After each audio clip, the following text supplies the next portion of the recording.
भ्राता वेन माता महोसुरः। भैया जिसका जैसा कुल खानदान होता है, कुछ मातृपक्ष का कुछ पितृपक्ष का, सबका कुछ कुछ गुण अंदर आता है। अब भैया जैसे जैसे वह दुष्ट बड़ा हुआ,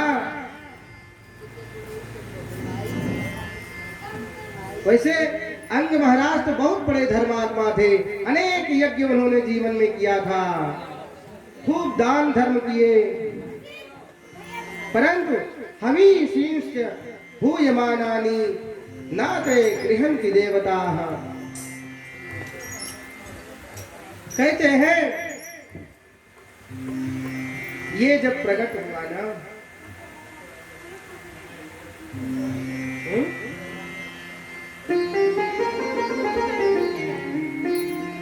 अनेक प्रकार की कहानी कह करके सुनाते हैं कि ये अंग महाराज के उसमें देवता हविष ग्रहण नहीं किया करते थे, कारण कि महाराज अंग का पुत्र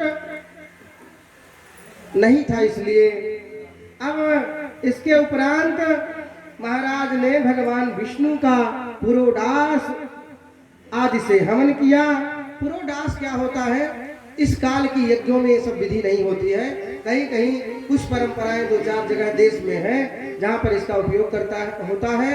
अगर आप सबको देखने की इच्छा होगी उस सतयुग द्वापर त्रेता वाली यज्ञ की, तो हमारे गुरुदेव परम पूज्य डॉक्टर जगत गुरु राघवाचार्य स्वामी और हमारे गुरुदेव भगवान पूज्य ब्रह्मचारी गुरु जी, यही अपने सिद्धार्थ नगर में एक यज्ञ होने वाली है 21 मई से।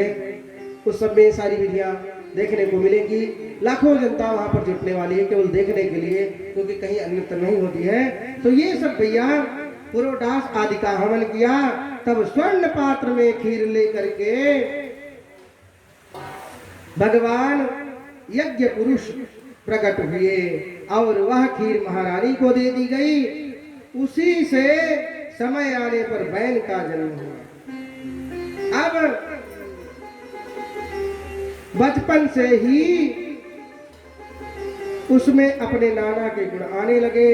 वह दुराचारी और दुष्ट बुद्धि वाला था, अनेक साथियों और प्रजाजनों से वह क्रूरता का व्यवहार करता था। उसके पाप और क्रूर कर्मों से वहां की सारी जनता जनार्दन दुखी थी, एकदम पशुवत व्यवहार करता था। आहार निद्रा भय मैथुनानी सामान्य में तत्पशु विश्वमाना, अनेक ऐसे जो दूसरे के साथ में व्यवहार में नहीं लाए जाते ऐसा काम करने लगा। अनृतात परदार्याच्चा तदा अभक्ष्य भक्षणात् अगोत्रः धर्माचरणात् क्षिप्रम नश्यति वैकुलम। कहते हैं जिस कुल खानदान में ऊट पटांग खाने वाले, ऊट पटांग पीने वाले और नास्तिक लोग, स्त्रीगामी दुष्चरित्र वाले लोग पैदा हो जाते हैं, उस कुल का विनाश निश्चित है। धर्मेण राज्यम लभते मनुष्यः स्वर्गः च धर्मेण नरः प्रयाति आयुश्च कीर्तिं तपश्च धर्मेण मोक्षम लभते मनुष्यः। कहते हैं जो धर्म में रह करके सारा कर्म करते हैं उनका तो सब कुछ व्यवस्थित रहता है, लेकिन जो उसके खिलाफ जाते हैं उनका आज तक सर्वस्व नाश ही हुआ है। अंग जी महाराज से चर्चा होने लगी। कदपत्यम वरम मन्ने सदपत्याक्षता पदात् निर्विद्येथ गृहान नृत्यो यक्लेश निवहा गृहाः। कहते हैं ये सब काम उसका देख करके अंग महाराज सोचने लगे, शोक के स्थान पर सुपुत्र से कुपुत्र और कुपुत्र से सुपुत्र श्रेष्ठ है। कहते भैया अगर जो भगवान की इच्छा से बेटी बेटा हो, अगर सुपुत्र है तो उसमें राग लग जाता है, मन उसमें लग जाता है, उससे बढ़ जाता है, पिता माता छोड़ा नहीं जाता है। और अगर कुपुत्र है तो तत्काल सब छोड़ देता है, तत्काल सब छोड़ देना पड़ता है और घर द्वार छोड़ करके विरक्त हो जाता है। कहते हैं जो भगवान के हर कर्म में, हर काम को भगवान की इच्छा से जो हो रहा है, अच्छा हो रहा है, जो ऐसा मानते हैं, उनके लिए कुग्रामवासः कुलहीन सेवा, कुभोजनम क्रोध सखी च भार्या, मूर्खश्च पुत्रो विधवा च कन्या, बिना अग्निना षट प्रदहेतु कामम। कहते हैं अगर ये 6 लोग जिसको प्राप्त हो जावे, वो बिना अग्नि के रात दिन सुलगता रहता है, जलता रहता है। कौन कौन? कुग्रामवासः, बदमाशों के गांव में जाकर के बस जाओ, वो हमेशा परेशान किया करें हर प्रकार से। कुलहीन सेवा, जिसके कुल खानदान का आता पता न हो, उसके साथ में आप रहिए तो सारे संसार में, लोक में आपकी अपकीर्ति फैल जाएगी महाराज। कुभोजनम, जो खाने योग्य चीजें नहीं है, जिनके यहाँ नहीं खाया जा सकता वहां खाओ, ये भी है। और क्रोधमुखी च भार्या, गुस्सैल पत्नी मिल जाए, चुड़ैल, तो आप तपते रहेंगे, जलते रहेंगे।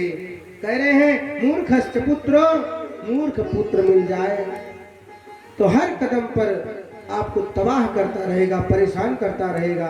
आप कोई काम कहेंगे बना के आने के लिए, वो हर काम बिगाड़ करके आएगा। और विधवा च कन्या, अपनी कन्या विधवा आदि हो जाए तो ये उनको देख देख करके जब दृष्टि पड़ेगी तभी जैसे अग्नि भक्त से जल गई, ऐसे जल जाना पड़ता है। कहते हैं इन सब के, इनके काम को देख करके, बैल के अत्याचारों से सब ऋषि मुनि महर्षि राज की समस्त जनता परेशान हो गई। और मुनियों ने विचार किया, चलो हम चल करके समझाते हैं, हमारी बात तो मानेगा। गए, समझाने लग गए। अरे उसने बहुत कुछ किया था, न हो तप्यम न दातव्यम न कर्तव्यम दुजातयः। अरे तुम होम नहीं करना, यज्ञ नहीं करना, जब तक पूजा पाठ, ध्यान धारणा समाधि नहीं करना। हाँ, थोड़ा सा छूट दे दिया उसके साथ में, अगर करना ही होगा तो हमारा नाम लेकर के करना, हमारे नाम से हवन करना, हमारे नाम से सब कुछ करना। अब मुनियों को तो मृथा कुछ पसंद नहीं है, अच्छा नहीं लगता है। वो तो सत्यवादी होते हैं, कटु सत्य होता है, सत्य कटु होता है। जब नहीं समझा तो ओम करके हुंकार भरे, फट स्वाहा कर दिए। इतना कहना ही क्या था कि प्राण पखेरु उड़ गए। भैया अब जैसा था, राजा था वहां का, महाराज अंग तो सब छोड़ छाड़ करके जंगल चले गए थे भगवान की तपस्या करने। आपने सुना वो विरक्त हो गए थे। अब ये राजा था, राजा जैसा भी था, राजपाट बढ़िया एक हिसाब से चल रहा था। इसके शासन में इतना तो था, जितने चोर उचक्के थे, जिनको पाता था किसी बुरे काम में, उनको मृत्यु दंड ही दिलवाता था। अब जितने चोर चक्कार थे सब छुपे लुके पड़े थे। जैसे पता चला कि उनका राम नाम सत्य हो गया, सब निकल गए महाराज। सब तरफ त्राही त्राही, मार काट मच गई। संत जन सोचने लग गए, अरे भैया वो था तब भी ठीक था, कम से कम इतना तो था कि और सब जनता अनेक प्रकार से तो नहीं परेशान थी। अरे हम सब मानसिक जप कर लिया करते, हमने जो सोचा विचारा थोड़ा सा गड़बड़ हो गया। अच्छा, उसकी मैया बड़ा प्रेम करती थी उससे, एक ही तो पुत्र था उसके। जब वो मरा तो उसके शरीर का दाह संस्कार आज नहीं करवाई, उसको वैसे ऐसे ऐसे वस्तुओं को लगा करके रखवा दिया कि वो सड़े गड़े ना, उसको देखा करती थी। महात्माओं ने आपस में विचार किया, चलो चलते हैं, अभी उसकी शरीर रखी हुई है। आ करके उनका उस शरीर का मंथन हुआ। भैया उस शरीर का जब मंथन हुआ तो शरीर में से पहले एक काला काला छोटा सा पुरुष प्रकट हो गया। जैसे समुद्र से समुद्र मंथन पे सब कुछ प्रकट हुआ था। अनेक अनेक कथाएं हैं, कहानियां हैं। ऐसे ही वो बालक प्रकट हुआ, न कुछ बोले न डोले, हाथ जोड़े खड़ा रहे। तो ऋषियों ने कहा निशीथ बैठ जा। भैया वो बैठ गया, उसी का नाम निषाद पड़ गया। आज वो संसार में निषाद जाति के नाम से जाने जाते हैं। कहते हैं वो बहुत छोटे कद वाला था, लाल नेत्रों वाला था और तांबे के समान उसके बाल थे। अनेक प्रकार से उनके बारे में भी कह सुनाया। कह रहे पुनः दोबारा बाएं तरफ किए थे, शरीर के बाएं तरफ पाप। आप पहले दिन सारा अर्चन पूजन किए, याद होगा। पाप जो था उस बेन का, उसका मंथन हुआ। पाप रूपी वह पुरुष धर्माचरण जो नहीं करते हैं वो पाप स्वरूप होते हैं। आप उन सबको निषाद का नाम लिया गया। जानते ही हैं, उठ पटांग खाने वाले, आहार व्यवहार हर प्रकार की कोई शुद्धि नहीं रखते हैं, इसीलिए तो पाप स्वरूप बताए हैं। कहते हैं वो उधर गया, इधर महर्षियों ने विचार किया, चलो अब दाहिने तरफ का भी मंथन किया जाए। दाहिने अंग का मंथन किया गया और उस मंथन में एक स्त्री एक पुरुष का जोड़ा प्रकट हो गया। और आज वह भगवान विष्णु पहले वरदान दिए थे और आज वही पृथु नारायण के रूप में और लक्ष्मी मैया अर्ची देवी के रूप में प्रकट हुई हैं। अर्ची ने पृथ्वी को अपना पति तत्काल बना लिया। कहते हैं ऋषि मुनि पृथु महाराज को तुरंत सिंहासन दे दिए। और जैसे सब लोगों ने सुना कि ऐसी अद्भुत घटना घटित हुई है, जो गाने बजाने मांगने वाले थे एक से एक अद्भुत अद्भुत श्लोक बना करके कि प्रभु आप ऐसे होवे वैसे होवे, आप ऐसे हो वैसे हुए। तो महाराज के पास गए, महाराज थोड़ा कम सुने। तो सब लोग आपस में विचार कर रहे थे। किसी बुजुर्ग ने बताया, अरे आप ऐसे होंगे, आप बड़े होंगे तो ये करेंगे वो करेंगे, आप सारी संसार के समस्त कष्ट दुख को हर लेंगे। आपके कुल खानदान में ऐसे ऐसे लोग हुए हैं जो भगवान के भक्त हुए हैं, संत सेवी, वेद को मानने वाले, समस्त जनों की सेवा करने वाले लोग हुए हैं। जब ऐसे किसी के कुल खानदान की बड़ाई करो, प्रसन्न होता है ना। महाराज ऐसे सब लोग करने लग गए। जितनी तिजोरियां थी महाराज खोलने लग गए, सबको खूब दान धर्म देने लग गए। मना कर दिया, भैया इतना चापलूसी न करो, अभी समय आने दो, जो होगा देखा जाएगा। प्रभु भगवान की कृपा से उस समय ऐसी दुर्दशा पृथ्वी पर मची हुई थी। भगवान पृथ्वी के पहले इतना चोरी चक्कारी मक्कारी दुष्ट लोग इधर उधर करते थे कि धरती मैया उनके पाप से अत्याचार से परेशान हो गई थी। धरती में जो उर्वरा शक्ति थी उसको खींच ली थी अंदर। महाराज धरती में ले जा करके 4 किलो अन्न बो आओ, पता लगा 1 किलो पैदा हो रहा है। जितना दाना डाले थे उसका 1.5 गुना हुआ, 2 गुना नहीं हुआ। उर्वरा शक्ति गायब। संसार में जितने धन वैभव थे सबको धरती मैया अपने अंदर समाहित कर ली थी। सारा चीज गायब धरती से। यह सब देख करके वयम राज्यम जाठरेणा वितप्ताः यथा गिना कोटरस्थेन वक्षाः त्वामद्ययाताः शरणं शरण्यं यह साधितो वृत्तिकरः पतिर्नः। कहते हैं सब लोगों ने सारी बात महाराज पृथु को बतलाई।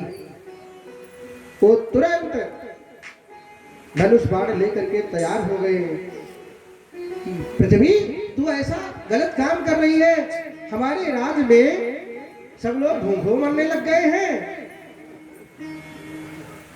जब उनके क्रोध को धरती देखती है, पहले तो भागती है, दौड़ा लेते हैं, फिर वो संतप्त हो जाती है, डर के मारे ठिठुर करके खड़ी हो जाती है। कैसे खड़ी होती है?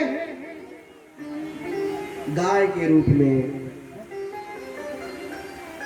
कहते हैं तूने अन्न देना क्यों बंद कर दिया, सारी उर्वरा शक्ति क्यों खींच ली?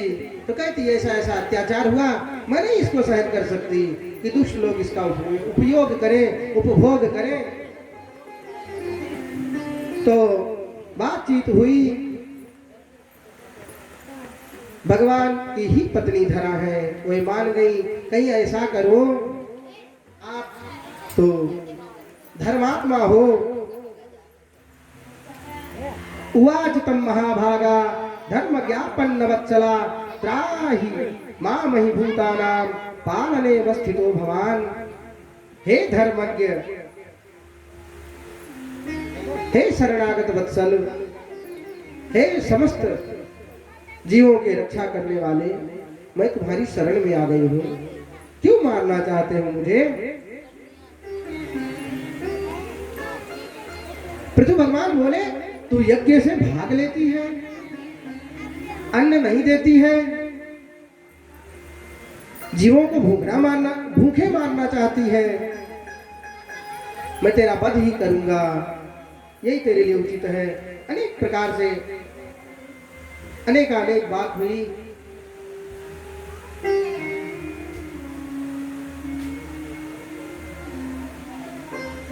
कहते हैं दान का नाम लेकर के बहुत कुछ संसार में पाया जा सकता है, किया जा सकता है, सहयोग किया जा सकता है। दान शक्ति प्रिय बोलियो, समय उचित व्यवहार, ये गुण सीखे ना मिले स्वाभाविक है चार। ऐसे गुण बहुत आसानी से नहीं मिलते महाराज। सब बात हुई, पृथ्वी मान गई। पृथ्वी ने कहा कि मैं तो गाय बन रही हूं और आपको जो जो चाहिए आप सब, मैं गाय तो आप सब बछड़ा बनने के लिए तैयार हो जाइए। आपको जो चाहिए आइए और मेरा दोहन कीजिए। जैसे गैया बछड़े को अपना दूध पान कराने के लिए तत्पर रहती है, ऐसे आ करके जिसको जो चाहिए वो दोहन कर लीजिए, पी लीजिए। कहते हैं महाराज मनु को बछड़ा बनाया गया, वह दुग्ध के रूप में जो सारे संसार की धान्यादिक औषधियां हैं, उन औषधियों को लिए, धरती मैया से औषधि को लिए सब गायब हो गया था उस समय। और ऋषियों को भी कहते हैं बृहस्पति को बछड़ा बनाया, वेद आदि भी लुप्त हो गए थे उस समय ना, तो वेद नारायण को धरती मैया से बृहस्पति जी प्राप्त किए। और कहते हैं इंद्र को बछड़ा बनाकर सोने के पात्र में अमृत का दोहन किया।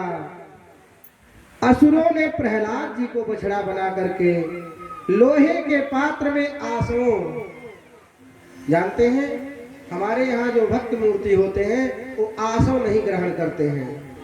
आसो क्या है?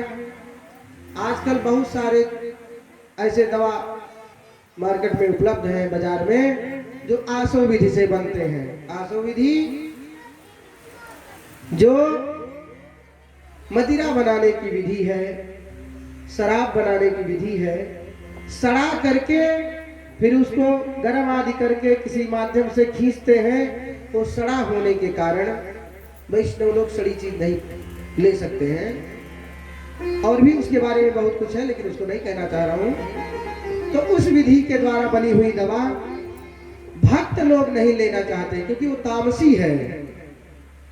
तो ऐसे चीज को उस आसों का दोहन किया। और पितरों ने अर्यमा ऋषि को, महाराज अर्यमा को बछड़ा बना करके मिट्टी के पात्र में अन्न का दोहन किया। और सिद्धों ने कपिल भगवान को बछड़ा बनाकर आकाश रूपी पात्र में इस संसार की अनेकानेक सिद्धियों का दोहन कर लिया। और पशुओं ने नंदी को वत्स बछड़ा बनाकर घास फूस जिससे दूध की उत्पत्ति होए ऐसी ऐसी चीजों का दोहन कर लिया। तभी तो गाय भैंस एक घास फूस खाती हैं, दूध देती हैं। कहते हैं उस समय के दुष्ट पिशाचों राक्षसों ने रुद्र को बछड़ा बनाकर खप्पर में रक्त का दोहन कर लिया, खून का दोहन किया, रक्त का। सर्पों ने तक्षक को बछड़ा बना करके मुख रूपी पात्र में विष को ले लिया, दोहन कर लिया। तभी तो ये सब इतने विषैले होते हैं। कहते हैं पृथ्वी का दोहन होने के बाद सब तरफ एकदम आनंद परमानंद छा गया। पृथु भगवान ने अपने जीवन में 100 अश्वमेध यज्ञ किए। 100वें यज्ञ के समय इंद्र इनके घोड़े को चुरा लिए। जब दोनों में युद्ध हुआ, उस युद्ध के मध्य में भगवान ब्रह्मा जी दौड़े भागे आए और दोनों की संधि करा दी। अच्छा, इंद्र युद्ध क्यों करते हैं? इंद्र कोई व्यक्ति नहीं, इंद्र पद है, जैसे प्रधानमंत्री पद, राष्ट्रपति पद। जो वहां बैठने की योग्यता रखता है वही बैठ जाता है। आज प्रधानमंत्री है, कल कोई और होगा जिसके पास उतना बाहुबल, ताकत, क्षमता, वोट होगा, वही उस पद को पाएगा। तो उस पद पे बने रहने के लिए कि कोई शतक क्रतु ना बन जावे, सब यज्ञ करने वाला इंद्र बन जाता है, इसलिए वो यज्ञ को बिगाड़ देते हैं, शतक क्रतु नहीं बनने देते हैं किसी को। इस कारण से युद्ध हुआ। ब्रह्मा जी महाराज आकर के संधि करा दिए और उसी समय तत्काल भगवान श्रीमन नारायण उस यज्ञ में प्रकट होकर के साक्षात दर्शन देने लगे और पृथु नारायण से कहा, भगवान कहने लगे, हे राजन, आत्मा एक है, शरीर अनेक है, आत्मा शुद्ध है और यह देह मलिन है। आत्मा स्वयं प्रकाश है और शरीर जड़ है। आत्मा निर्गुण है, शरीर सगुण है। यह सब देख करके कहे, श्रेयः प्रजापाल वनेन राज्य यत्सां प्रजाये सुकृता सशक्मसम् हर्तान्यथा हित पुण्यः प्रजानां रक्षिताः कर हारो धमन्नि। अनेकानेक बातें होने लग गई। कहते महाराज, प्रजा की रक्षा के लिए राजा हर कल्याण का उपाय करता है। जो व्यवस्थित रूप से कार्य करता है उसको इस लोक में भी प्रशंसा मिलती है और शरीर छूटने के बाद में भी उसको भगवान का धाम प्राप्त होता है। उसका पुण्य जो सब कुछ रख करके योग्यता को प्राप्त करके अच्छे स्थान पर बैठ करके उसका दुरुपयोग करता है, उसको नरक आदि लोकों में जाना पड़ता है, वह पाप का भागी बनता है।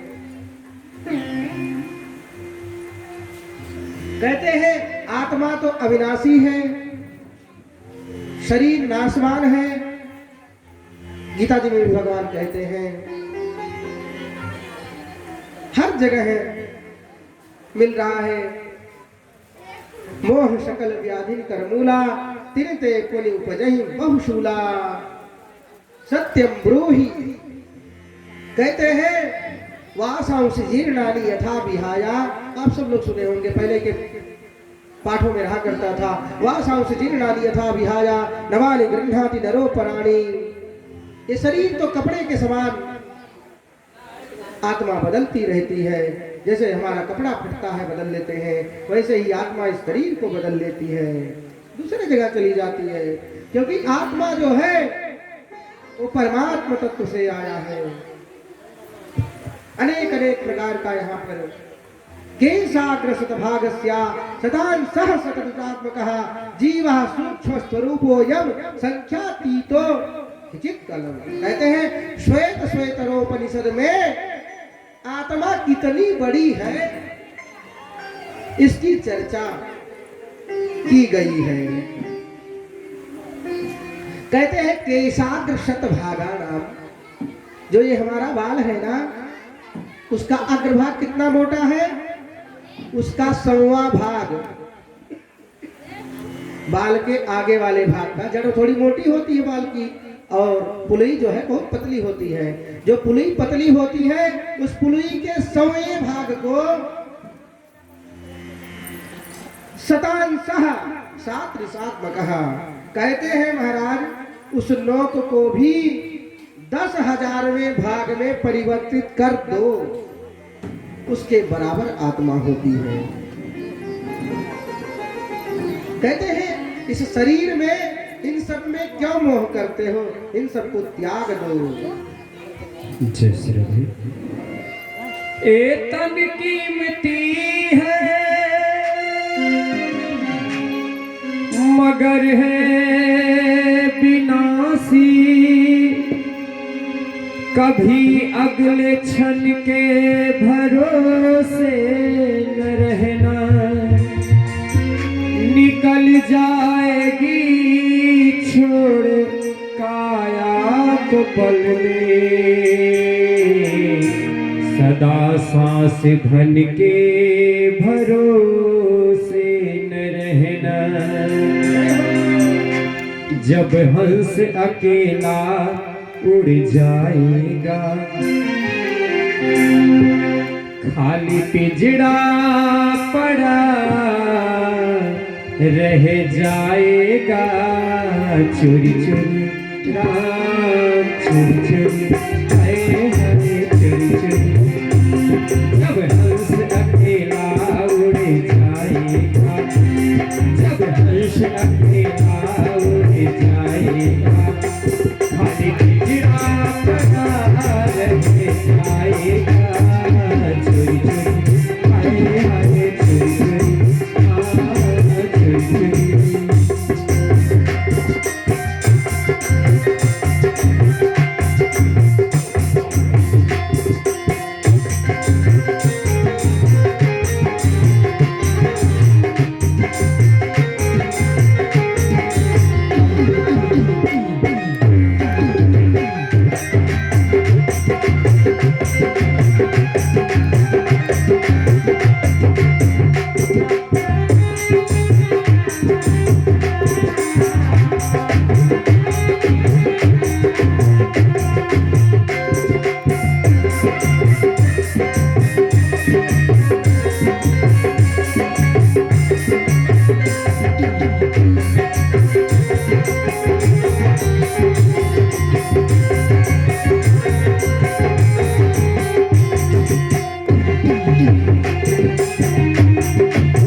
और टूटेगा सारे खजाने का ताला,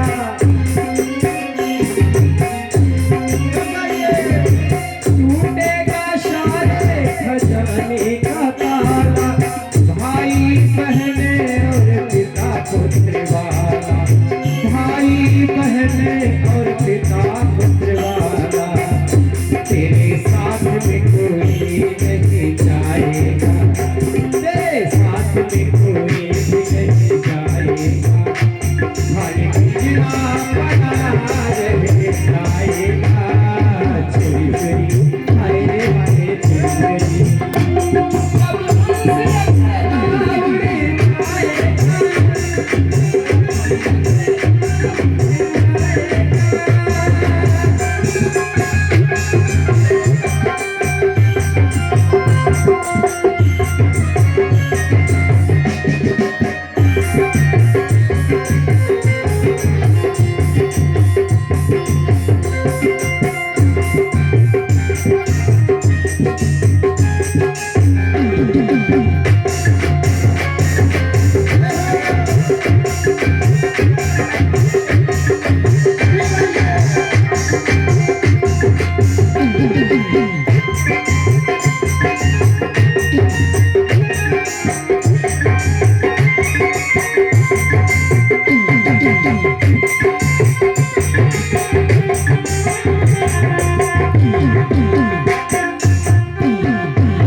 दिन यहाँ से तो जाना पड़ेगा, जाना पड़ेगा, जाना पड़ेगा। पापों का बोझ उठाना पड़ेगा, उठाना पड़ेगा, उठाना पड़ेगा। फिर सिर धुल धुल के पछताएगा, ओ सिर धुल धुल के पछताएगा। जब खाली पिंजरा रह जाएगा, खाली पिंजरा बना रह जाएगा। जब हंस अकेला उड़ जाएगा, जब हंस अकेला उड़ जाएगा, जब हंस अकेला उड़ जाएगा।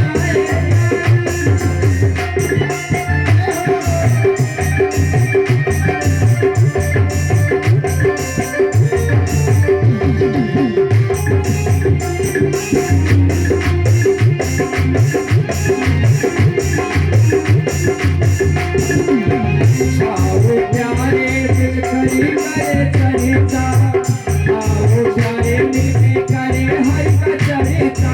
सीताराम जी की अब कर ले तू अर्चा, मनमोहन जी की तू कर ले तू पूजा, कर ले तू पूजा, कर ले तू पूजा। वही नैया को पारे लगाएगा, वही नैया को पारे लगाएगा। खाली पिंजरा बना रह जाएगा, चोरी चोरी हाय हाय चोरी चोरी, चोरी चोरी। जब हंस अकेला उड़ जाएगा, जब हंस अकेला उड़ जाएगा, जब हंस अकेला उड़ जाएगा, जब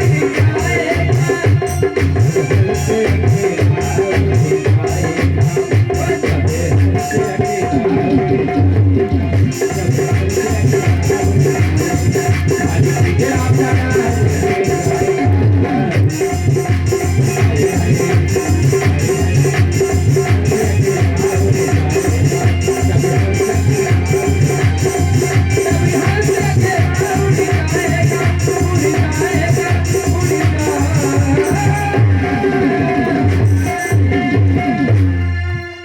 बोलिए सांवरी सरकार की जयकारा में कंजूसी। एक बार पुनः प्रेम से बोलिए हनुमान जी महाराज की। तो भैया अभी आप त्रिशूल जी महाराज का चरित्र सुन रहे थे। सारे संसार में सब जगह मंगल मंगल हो गया। संसार में थोड़ा सा मन लगा लिए कि सब कुछ व्यवस्थित हो जाए। भगवान हरि की कृपा हुई और जो भगवान के परम प्रिय भक्त हैं सब चल दिए। नयनन ही संत दर्श नहीं देखा, लोचन मोर पंख कर देखा। संत भगवान लोग पधारे और उनको उपदेश दिए। भैया अहो आचरितम किन्मे मंगलम मंगलायनाः यस्य वो दर्शनम झासी दुदर्शानाम च योगिनः। भैया आप तो बड़भागी हैं। सनत कुमार जी कहने लगे साधु पृष्ठम महाराजा सर्वभूत हितात्मना भवता विदुषा चापि साधु नाम मतिरीदृशी। कहते हैं राजन आपका संतों के प्रति बहुत अच्छा भाव है। हम आपको उपदेश देते हैं। राजस और तामस स्वभाव वालों का अर्थ धर्म काम मोक्ष यह सब नष्ट कर देता है। क्या नष्ट कर देता है? उपदेश।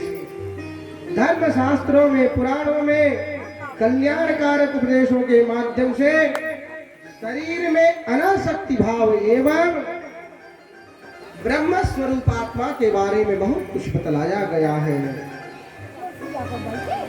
नैतादृशा परो धर्मो यत्तथा श्रवणम हरे। भगवान श्री हरि के चरण को पकड़िए बस। आगे बोले पृथु जी महाराज की आगे प्रजी बरही का चरित्र आता है। कहते हैं मैत्रेय महर्षि विजितास्तो धीराजासीत पृथ्वीपुत्रः पृथ्वीस्रवाः। पृथुराज महाराज के 5 पुत्र हुए। उन पुत्रों में विजितास्व नाम का पुत्र राजा बन गया। उसने अपने छोटे हरियक्ष को पूर्व दिशा, तीसरे को धूम्रकेश को दक्षिण दिशा और मृग को पश्चिम दिशा, द्रविण को 5वें को द्रविण दिशा दे दी। विजितास्व ने इंद्र से अंतर ध्यान होने की विद्या को सीख करके आया। वो अंतर ध्यान हो जाता था। अब इसीलिए वो विजितास्व के नाम से विख्यात हुआ। इनकी भी कहानी बड़ी लंबी चौड़ी है। कहते हैं उसने अपनी शिखंडिनी नाम की भार्या से 3 पुत्र पावक, पवमान और शुचि नाम के पुत्र पैदा किए। पहले अग्नि थे, वशिष्ठ जी के श्राप से मनुष्य बने, पुनः अग्नि रूप में आ गए। अब दूसरी पत्नी नभस्वती से हाविर्धान उत्पन्न हुए। अब हाविर्धान ने अपनी हविर्धानी से 6 पुत्र पैदा किए। एक हविर्षद, दूसरा गय, तीसरा सुक और चौथा कृष्ण प्राचीन बरही, 5वां सत्य, छठा जितव्रत हुआ। प्राचीन बरही शतद्रुति पत्नी से 10 पुत्र पैदा किए जो प्रचेता कहलाए। ये इस धर्म में पारंगत थे। जब पिता ने उनसे सृष्टि करने को कहा तब वे विशाल सरोवर में 10,000 वर्ष की तपस्या करने लग गए। 10,000 वर्ष की तपस्या कर रहे। तपस्या से प्रसन्न होकर के भगवान शंकर इन प्रचेताओं के ऊपर खुश हुए। ये सब उनका निवेदन, प्रार्थना, स्तमन करने लग गए। जितंत आत्म विद्धुर्या स्वस्थये स्वस्तिमस्तु में भवता राधका राध्यम सर्वस्मा आत्मने नमः। नमः पंकजनाभाय भूत्म सूक्ष्मेन्द्रियात्मने वासुदेवस्य शांताय कूटस्थाय सुरुचिसे। कहते हैं इन सब ने अनेक श्लोकों में भगवान की स्तुति की और इसको रुद्र गीत के नाम से भी जाना जाता है। भगवान प्रसन्न हुए।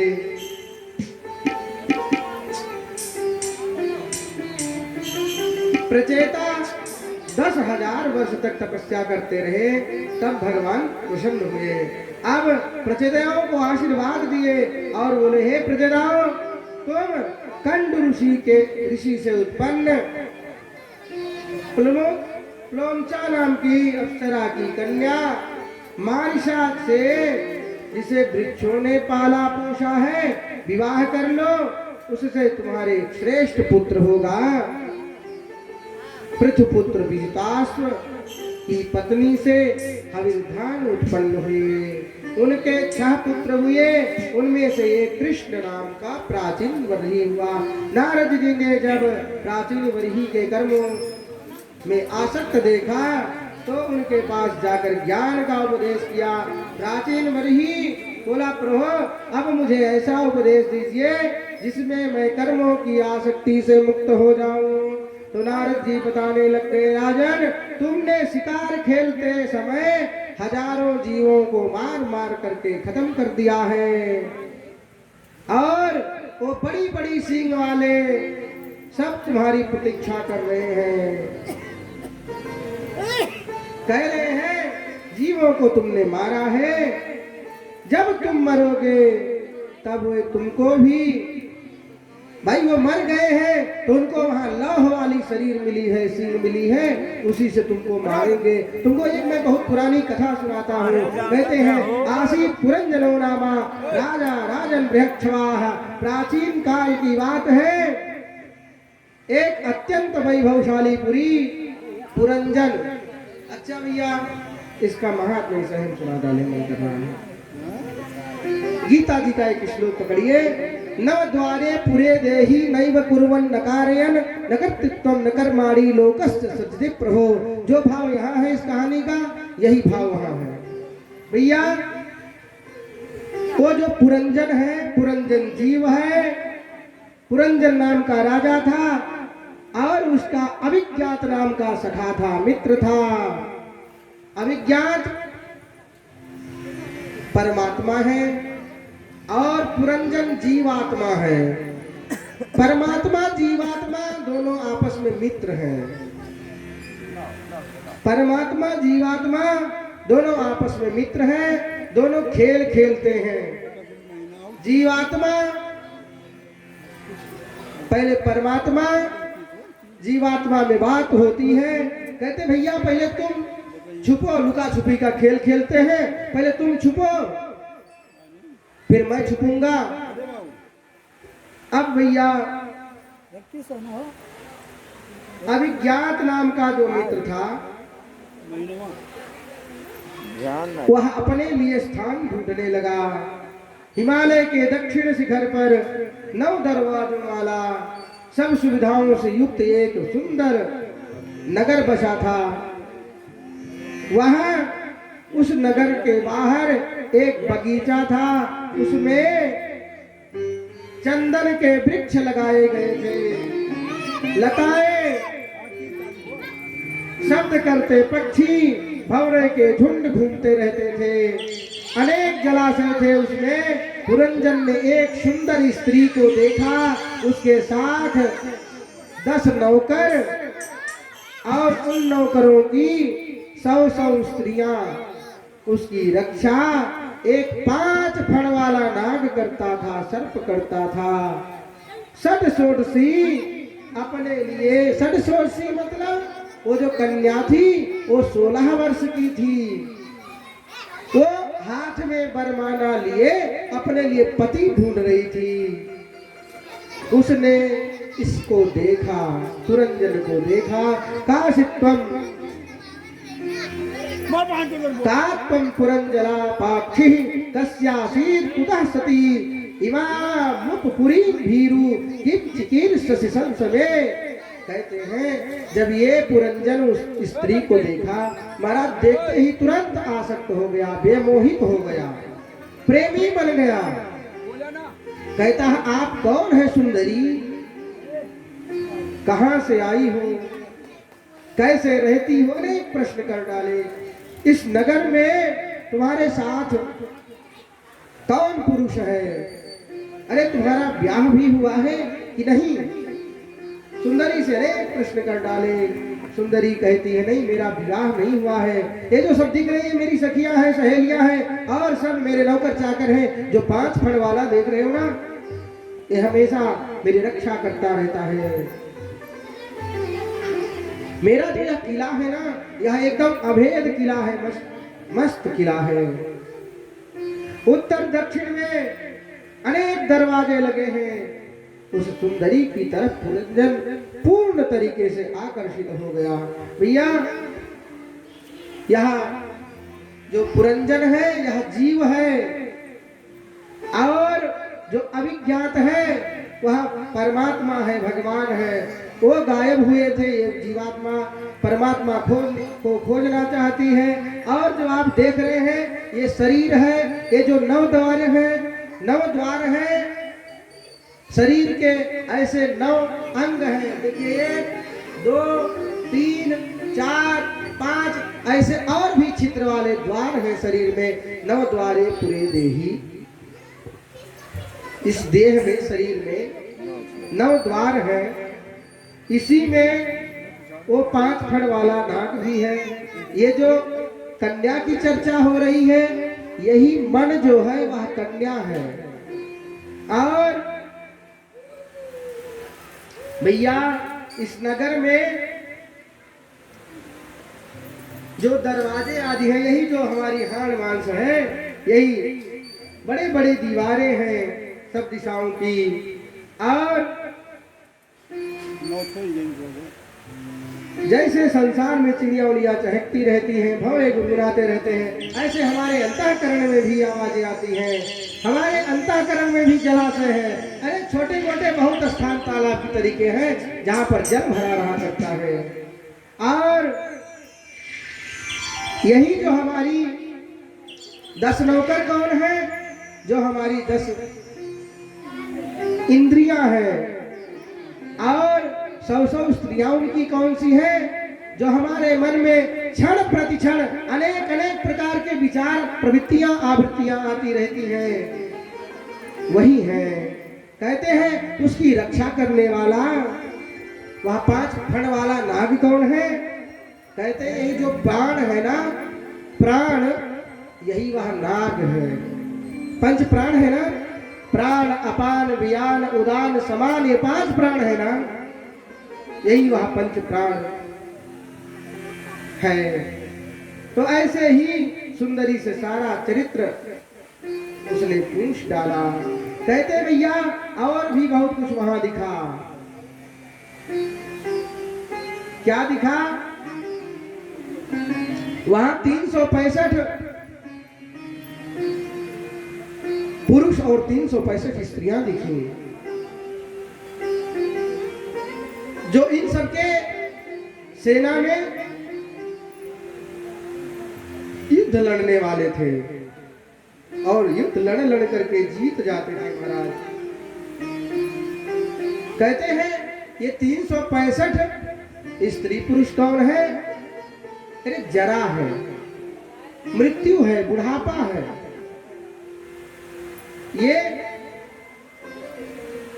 यहाँ पर व्यास जी महाराज ने तो बहुत श्लोक लिख डाले हैं, बहुत कुछ बता डाला है। कहते हैं ये जो है सेनापति, ये 10-10 5 कर्मेंद्रिया ज्ञानेंद्रिया, इन सबके साथ में ये सैनिक 365 वाले हमसे युद्ध लड़ते रहते हैं, हमारा समय नाजायज बर्बाद करते रहते हैं। और जो स्त्रियां हैं वो रात्रि के स्वरूप है, और दिन जो है ये इन मनुष्यों के स्वरूप है, पुरुषों के स्वरूप है। धीरे धीरे इन्हीं के चक्कर में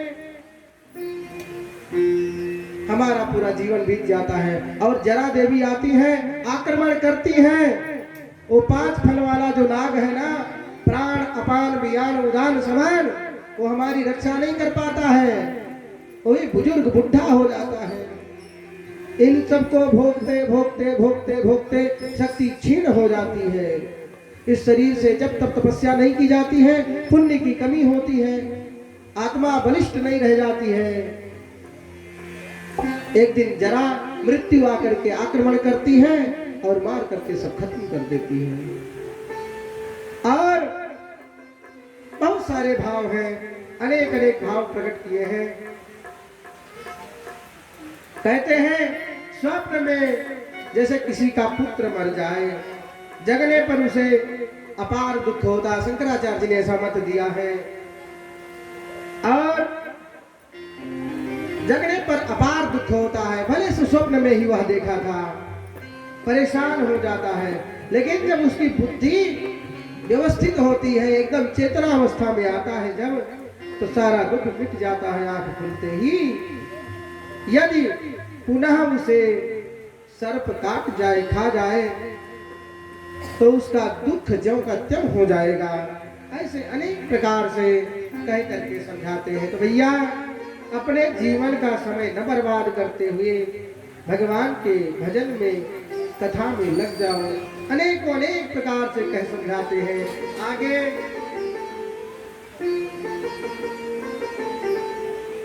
महाराज प्रियव्रत का चरित्र आता है।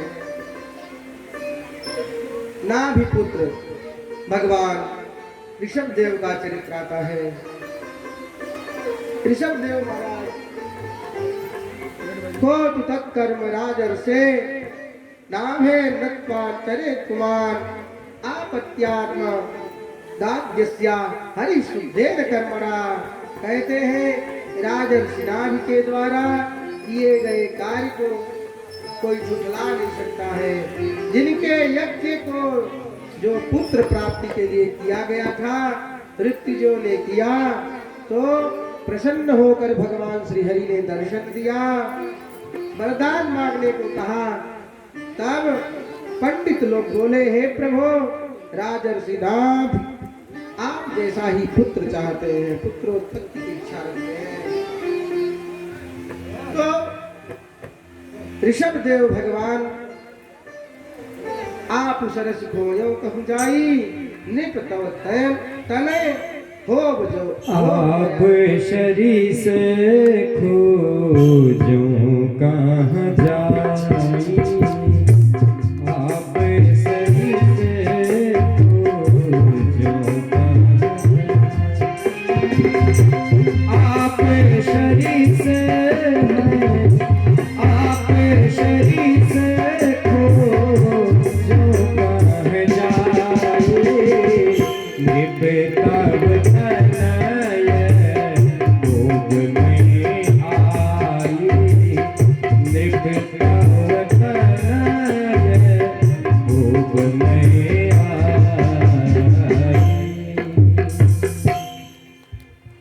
भैया ऐसे ही कहते हैं स्वयं भगवान ही मेरु देवी के उदर से ऋषभ देव भगवान के रूप में अवतरित हुए। बोले ऋषभ देव भगवान की। और वही ऋषभ देव भगवान जैन धर्म के प्रवर्तक माने गए।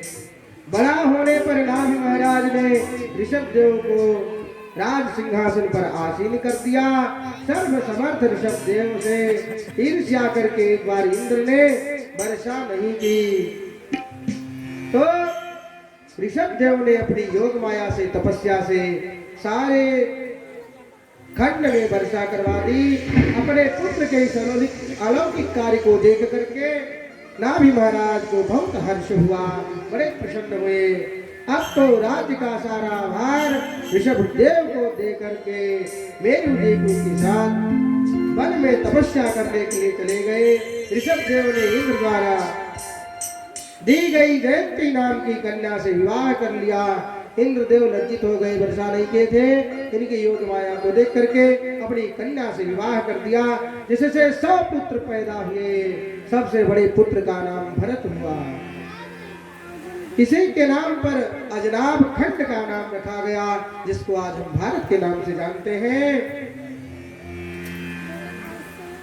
इन्होंने छोटे 9 पुत्र, एक कुशावृत्त, इलावृत्त, 3 मलय, चौथे केतु और 5वें भद्रसेन, 6वें ब्रह्मवर्त, 7 इंद्रस्पिक, 8वें विदर्भ और 9वें कीकट नाम के पुत्रों को प्रकट किया। इसमें से छोटे एक कवि, दूसरे हरि, तीसरे अंतरिक्ष, चौथे प्रविद्ध और 5वें पिप्पलायन, 6वें अग्निहोत्र और 7वें द्रुमिल, 8वें करभाजन और 9वें चवस आदि 9 योगेश्वर हुए। इन सब का वर्णन 11वें स्कंद में भी मिलता है। ऐसे अनेक उपदेश है। भैया ऋषभ देव जी द्वारा पुत्रों को अपने उपदेश दिया गया। नायम देहो देह भाजाम निर्लोके कष्टान कामान हरते भुम भुजाम यही। कहते हैं पुत्रों, संसार में यह मनुष्य देह विषयों के लिए भोग्य नहीं है, योग्य नहीं है। शरीर तो विष्टा भोगी 12 को भी अच्छा लगता है, जो केवल गंदगी खाता रहता है, शूकर आदि, उसको भी अच्छा लगता है। अतः हे पुत्रों, विषयों का चिंतन छोड़ करके भगवान में अपने मन को लगा दो, तपस्या करो, अपने मन को भगवान में लगाओ और इस संसार से मुक्त हो जाओ। द्वैपदे बंध मोक्षाया नामे मति ममेति चा ममेति बंधते जंतुर ना ममेति प्रमुच्यते। ऐसा गरुड़ पुराण में कहा गया है। कहते हैं बंधन और मोक्ष का कारण तो केवल मन है।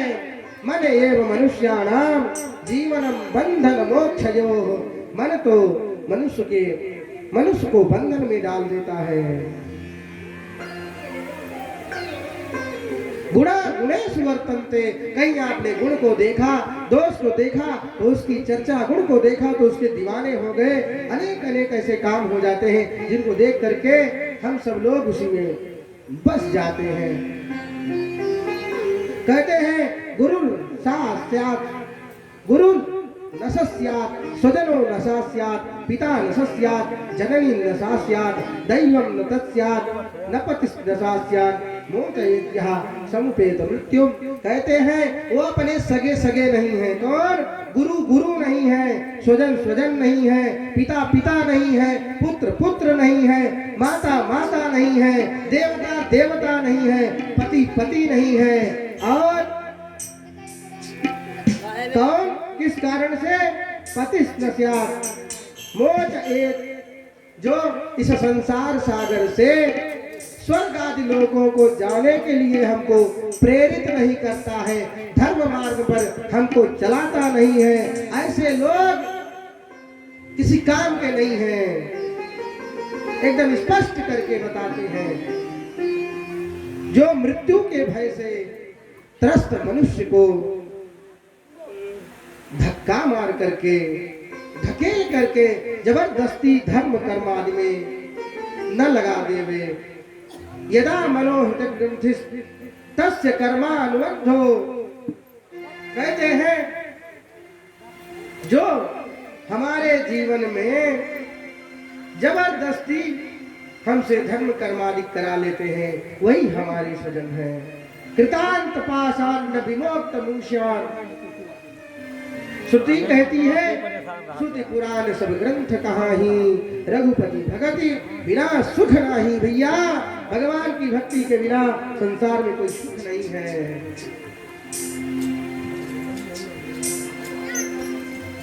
कहते हैं ऋषभ देव जी, ना ब्राह्मणे तुष्यते भूतमन्यत् पश्यामि विप्रा किमतः परंतु।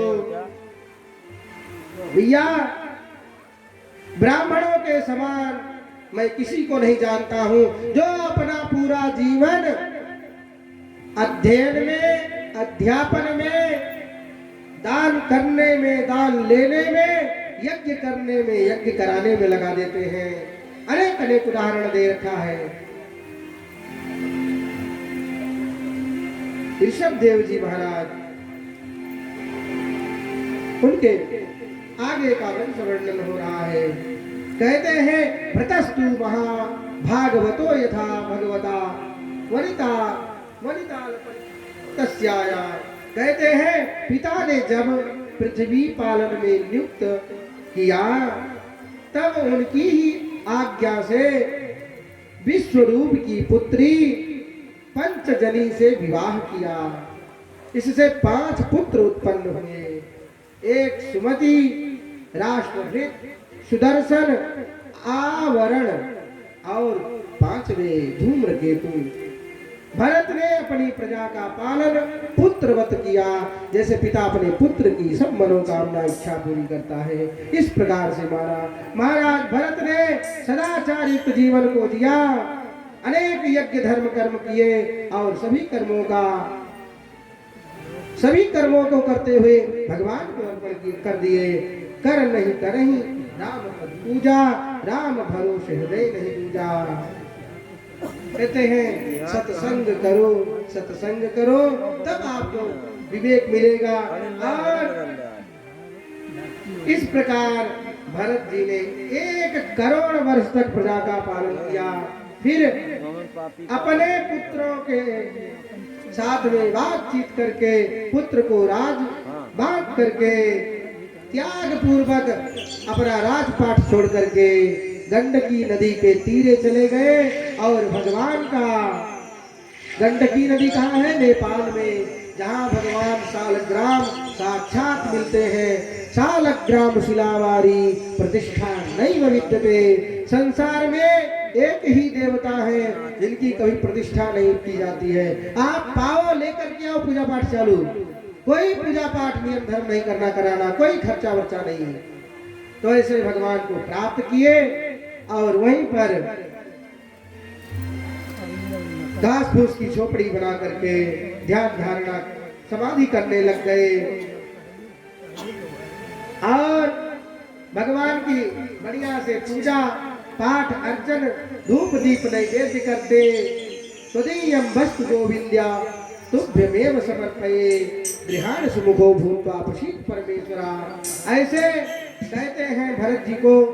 हमने सुना है गुरुदेव आप जो कथा सुना रहे हैं इनको मृगत्व की प्राप्ति हो गई महाराज। इतने अच्छे संत महात्मा इतना तपस्या किए सब कुछ छोड़ छाड़ करके जंगल में चले गए, मृग कैसे हो गए इसकी चर्चा सुनाते हैं। कहते हैं एक दिन भरत जी गंडकी नदी में स्नान कर रहे थे और स्नान करके संध्या वंदन करने लगे। तब तक देखते हैं एक शेर एक हिरण को खूब वेग से दौड़ा रहा है और नदी बहुत चौड़ी नहीं है। दास भी कई बार गया है वहां पर ही गजेंद्र मोक्ष धाम है। यज्ञ में वहां दास सम्मिलित हुआ है, बहुत बड़ी यज्ञ थी, कथा थी। अभी 2 वर्ष पूर्व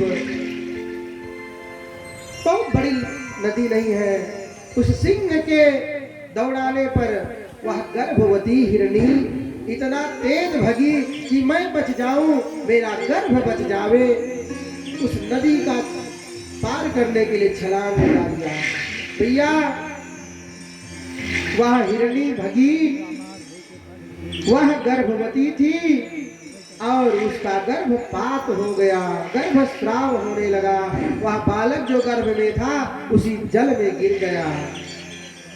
हिरणी तो जा करके उधर मर गई, उसकी शरीर छूट गई।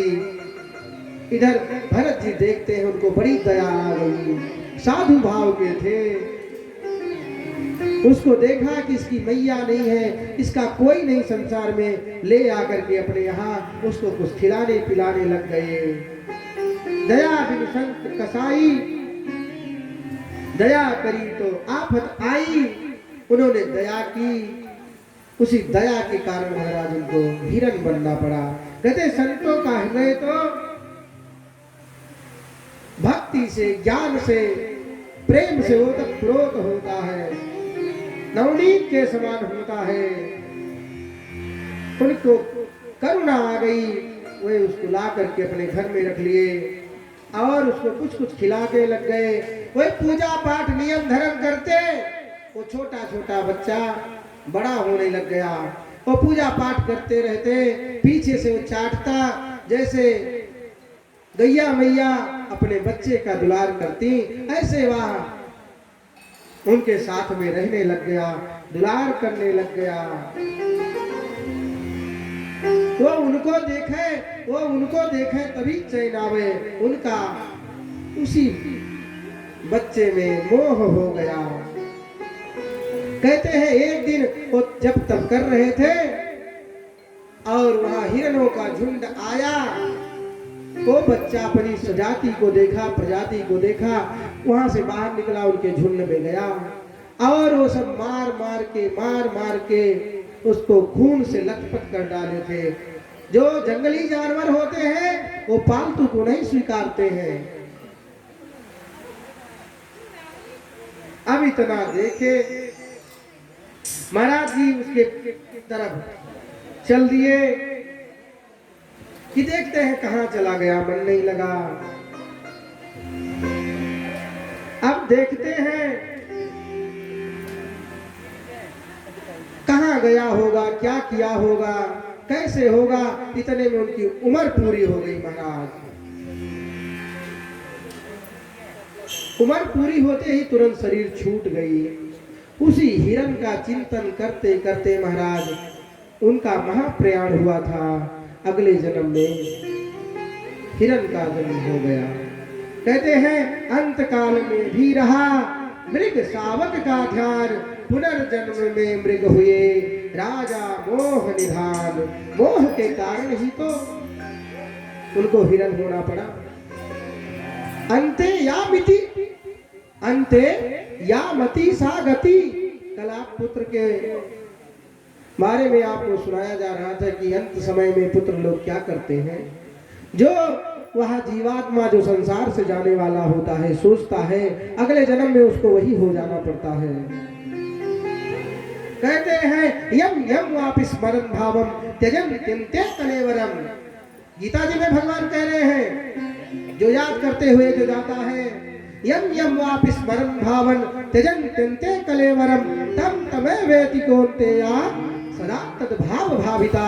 उसको अगले जन्म में वैसे ही हो जाना पड़ता है। इसी कारण से मृग हो जाना पड़ा। कहते हैं अब तो मृग बन करके भी उनको अपने पूर्व जन्म में किया हुआ पूरा कर्म पूरी तपस्या याद थी। भैया अगर आप भजन पूजन पाठ नियम धर्म बढ़िया से करेंगे तो आपका जन्म हो सकता है कि मरते समय थोड़ा सा इधर से उधर हो गया हो, लेकिन आपका ज्ञान नहीं लोप होगा। आप तपस्या करते करते जिस स्थिति पर पहुंचे होंगे आपकी बुद्धि उसी लायक आपको मिल जाएगी अगले जन्म में। आप देखते होंगे कई बार हमको ऐसे ऐसे जानवर मिलते हैं जो बहुत समझदार होते हैं। अरे कुत्ता बिल्ली घोड़े गधे भी ऐसे होते हैं जो बहुत ज्ञान रखते हैं। ऐसे भी कुत्ता हमने देखा है जो जूठा नहीं खाता है, मंगलवार का व्रत रहता है, अन्न जल तक नहीं लेता है। किसी कारणवश किसी एक कमी के कारण ऐसी योनि प्राप्त हो जाती है, जैसे आज भरत जी को प्राप्त हुई है। तो बहुत जीवन में ध्यान रखना चाहिए। लोग कहते हैं कुत्ता पालना चाहिए, हमारे वेद पुराण कहते हैं कुत्ता पालतू जंतु नहीं है, पालतू जीव नहीं है। जिसके घर में कुत्ता रहता है दरवाजे के अंदर चला जाता है, उसके समस्त पितर नरक चले जाते हैं। जो स्वर्ग में वास करते रहते हैं उनको स्वर्ग से लात मार करके भगा दिया जाता है। कुत्ते का पाल जिसके घर में टूट टूट करके गिरता है उतने उतने वर्ष उनके पितरों को नरक भोगना पड़ता है। शास्त्रों की बातें बड़ी बड़ी हैं, छोटी छोटी बातों का चिंतन करके शास्त्र बने हैं। तो कहने का तात्पर्य केवल इतना है, अब महाराज हिरण के रूप में प्रकट हुए हैं। महाराज जैसे इस जीवन में तपस्या करते थे ऐसे इस जीवन में तपस्या कर रहे हैं। हिरण तो है, मृग का शरीर मिला हुआ है, पेड़ से पत्ता नोच करके नहीं खाते हैं, जो गिरे हुए पत्ते रहते हैं उनको ले ले करके खाते हैं। धीरे धीरे धीरे धीरे समय बीतता है। गंडकी जी का वही भगवान का चरणोदक, भगवान ही जिस जल में पड़े हो वो तो पूरा चरणोदक ही तो है, उस जल को पीते हैं। धीरे धीरे समय आता है, उस योनि से उनकी मृत्यु हो जाती है, शरीर पूरी हो जाती है। अगले जन्म में अंगिरा वंशीय ब्राह्मण के घर में एक पत्नी से जुड़वा रूप में प्रकट हुए। और भैया अगले कई जन्मों में उन्होंने कर्म बंधन का बहुत कुछ किया था। इस बार प्रतिज्ञा कर लेते हैं पूर्व के ज्ञान के कारण कि भैया इस जन्म में तो मुझे गूंगा रहना ही अच्छा है, संसार के चक्कर में पड़ना नहीं है, तपस्या करके भगवान को प्राप्त करना है। नहीं तो पिता कुछ कहेगा, माता कुछ कहेगी, भाई कुछ कहेगा, भौजाई कुछ कहेगी, कई भाई बहन। उन्होंने एक शब्द भी सबके सामने बोलना नहीं चाहा। लोगों ने प्रयास किया, अरे तो गूंगा है, बोलता ही नहीं है। धीरे धीरे बड़े हुए, परिवार में पटीदारी बढ़ी, भाइयों को बार बार भाभियां भरती रही। ये तो खा खा करके पड़ा रहता है, जितना कूड़ा करकट बासी हुए सब इन्हीं को खिला दो, यही सब ऊट पटांग काम लोग करते थे उनके साथ। फिर भी आत्मा में रमण करते रहे, आत्मा आनंद थे, पूर्ण स्वस्थ मस्त एकदम तंदुरुस्त। भाभियों को नहीं देखा गया। अरे कुछ काम के लिए इनको खेत में तो ले जाया करो, तुम सब कमाने के लिए जाते हो, यही घर पे पड़े रहते हैं, कुछ करते धरते नहीं, केवल खाते हैं। अनेक प्रकार से कह सुनाया।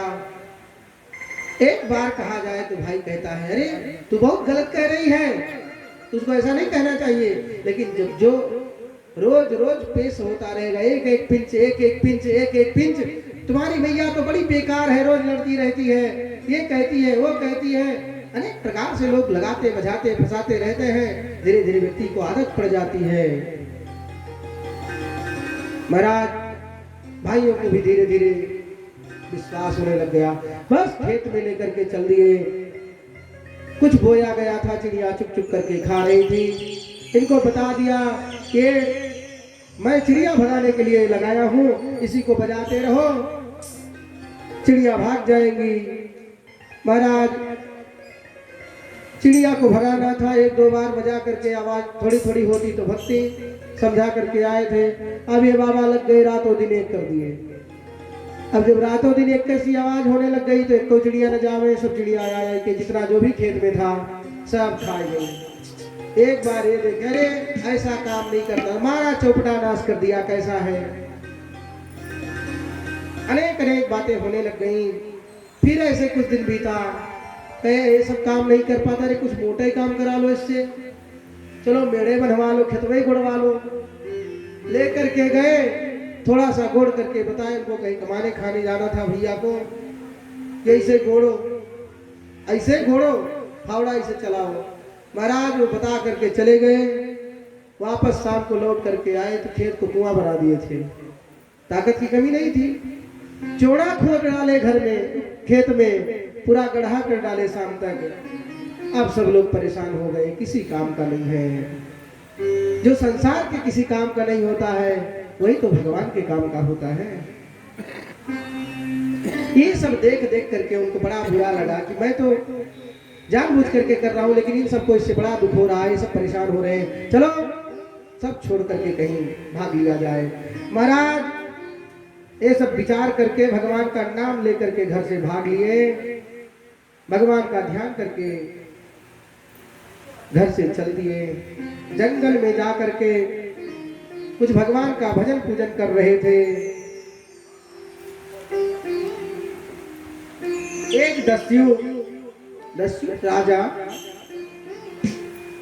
भद्रकाली मैया का निवेदन किया था कि मैं मेरा ये काम पूरा हो जाएगा ना मैया तो मैं आपको नर बलि चढ़ाऊंगा, एक मनुष्य को आपके सामने करके चढ़ा दूंगा, ऐसा उसने प्रतिज्ञा किया था। लेकिन अब वो उसका काम पूरा हुआ था। वो खोज रहा था कि कोई हृष्ट पुष्ट व्यक्ति मिले, अंगहीन ना हो, श्री संपन्न हो। कटे पिटे लोगों की बलि नहीं दी जाती है। तो अब वो एकदम व्यवस्थित व्यक्ति खोज रहा था, उसको नहीं मिल रहा था। भैया जो व्यवस्था उसने किया,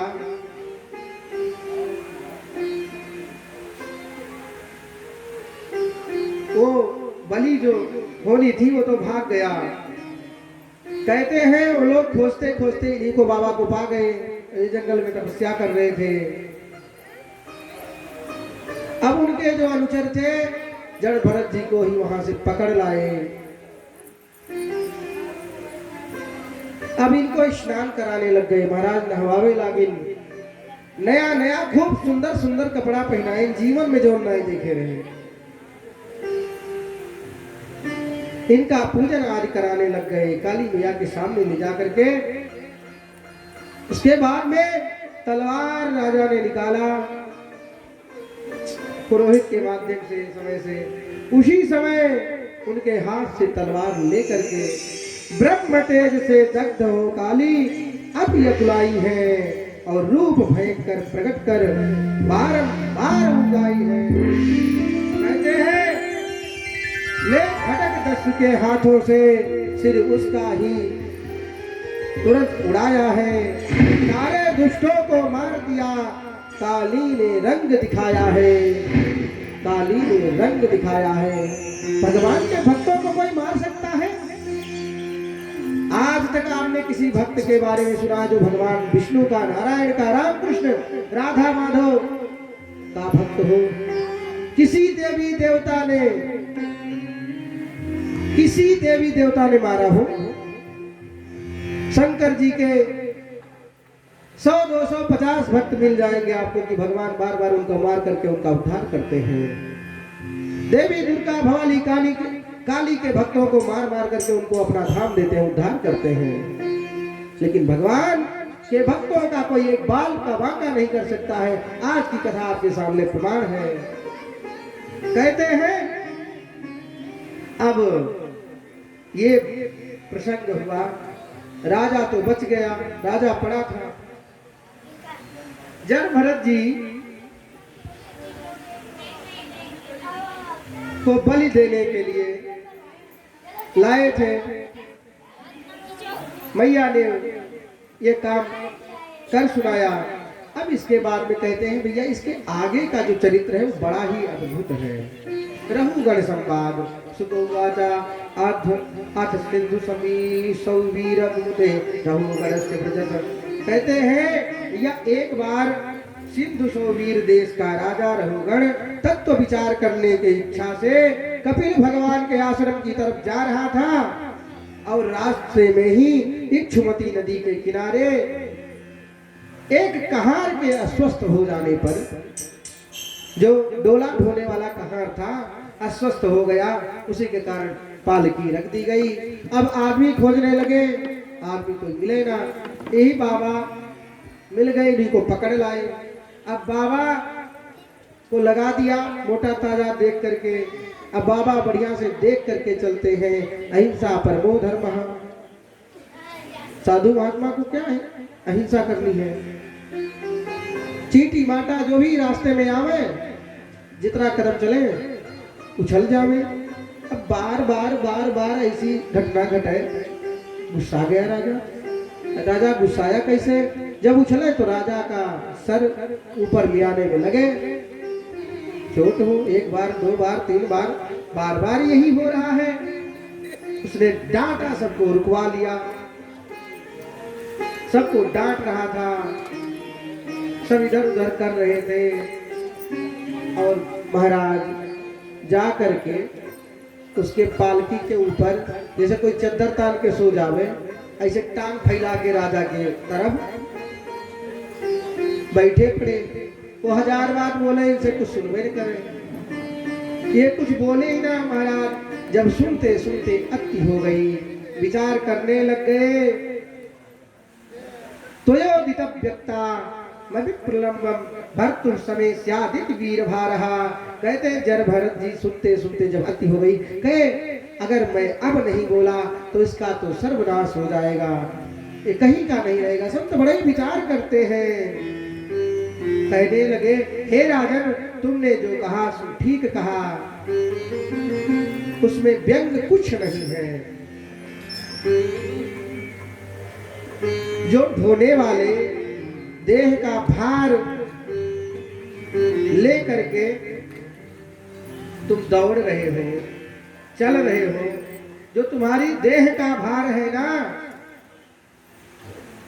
वह यदि मुझ पे होता तो ये जो तुम्हारी टेढ़ी बातें हैं ना, ये नहीं होगी। तुम जो यहाँ मूर्ख सा दुष्ट सा व्यवहार कर रहे हो ना, नहीं करते। अनेक बात उनको भी कह सुनाया था, उन्होंने भी मौका पा करके बोल डाला। स्थौल्यम कास्यम व्याध है आश्रयश्चा। कहते हैं हे राजन, ये मोटापन, ये पतलापन, ये मानसिक रोग, ये भूख प्यास बुखार, अनिद्रा, इन सबको मैं क्या जानूं, मैं तो इनसे परे हूं। मैं क्रोध अहंकार मद मात्सर्य लोभ आदि को किसी को नहीं जानता। जहां स्वामी और सेवक भाव होता है, वहीं आज्ञा पालन का नियम लागू होता है। परमार्थ की दृष्टि में सब नियम नहीं लागू होते हैं। ना यहाँ संसार में कोई सेवक है, ना यहाँ कोई स्वामी है। कहते हैं फिर भी मैं तेरी आज्ञा का पालन करूंगा। पालकी लेकर के चलिए। बहुत कुछ आगे कथा होती है। अब जड़ भरत जी उनका खूब बढ़िया से सम्मान करते हैं। अको विदः को विदवादवादान वदन यथो नाति विदाम वरिष्ठः। कहते हे राजन, तुम विद्वान ना होते हुए भी विद्वान जैसी बातें करने लगते हो, लेकिन तुम इससे श्रेष्ठ विद्वान नहीं हो सकते। पंडित लोग, ज्ञानी लोग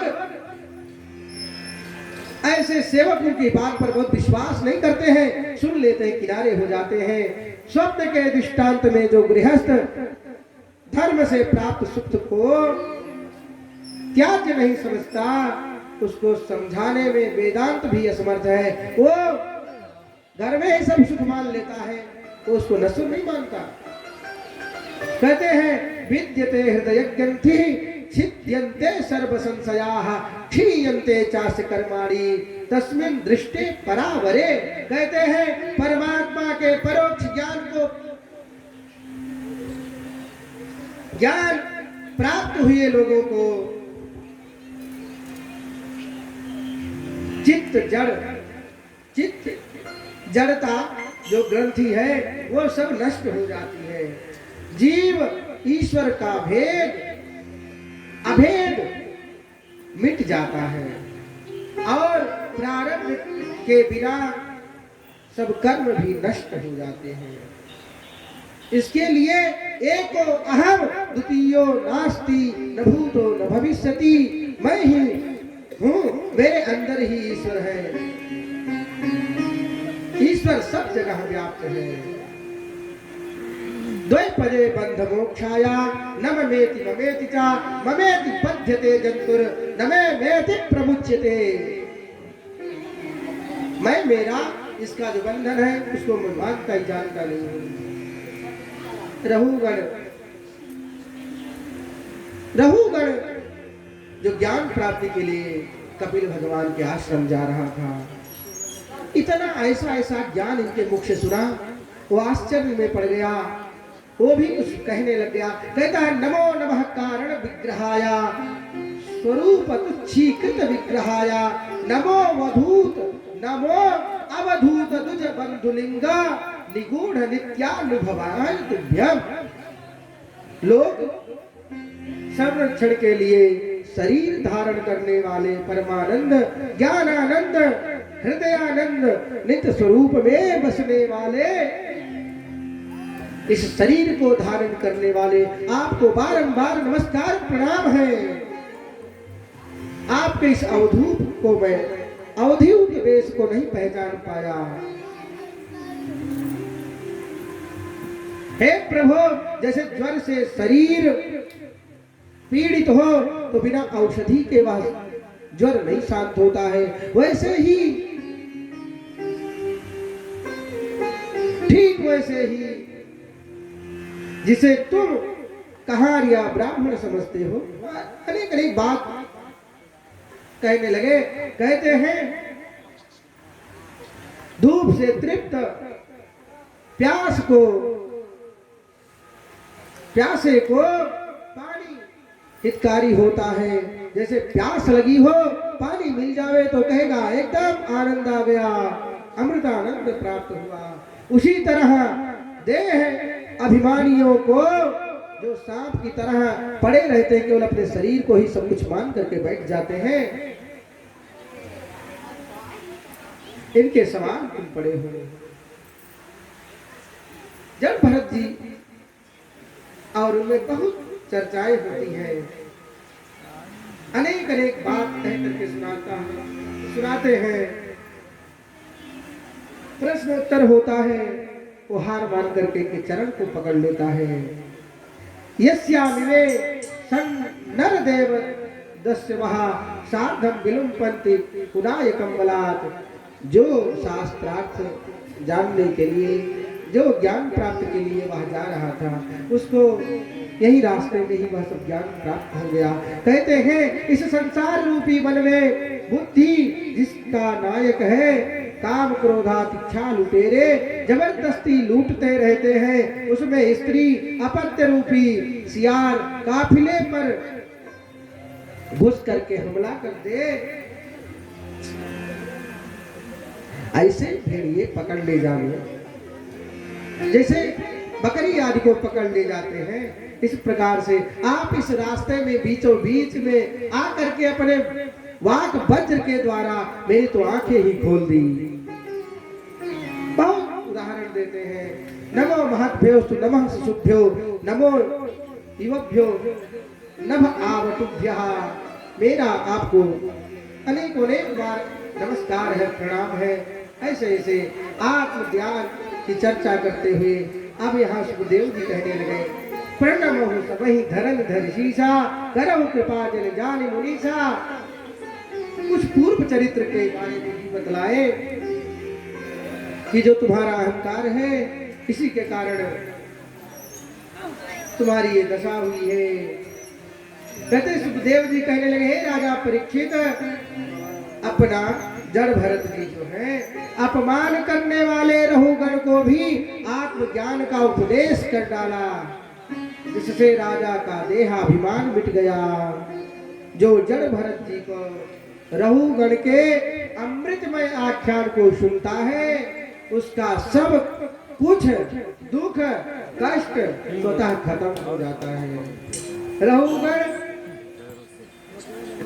स्कंद पुराण के केदार खंड के अनुसार अनेक और भी कथाएं हैं। हिरणादि के बच्चे का पालन, इससे संबंधित ज्ञानों का उपदेश वहीं से हुआ है।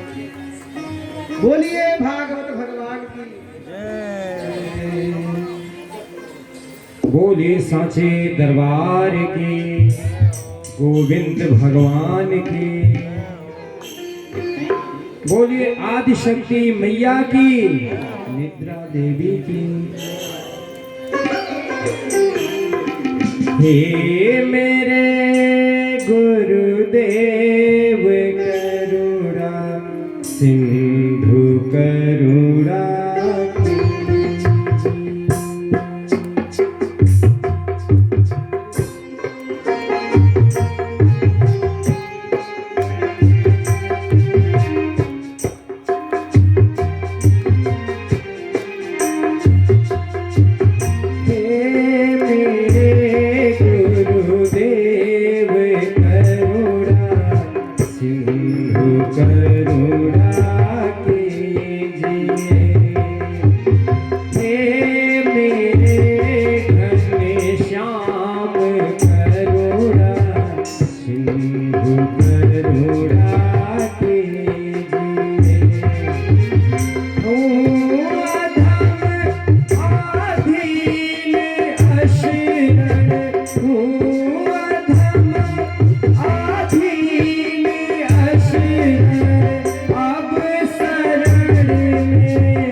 अब शरण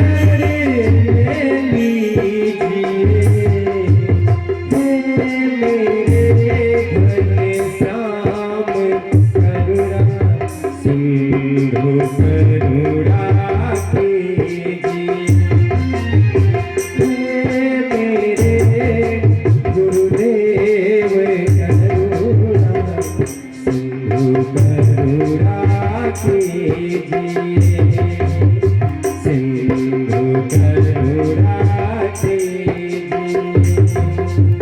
सिंधु करुणा कीजिए।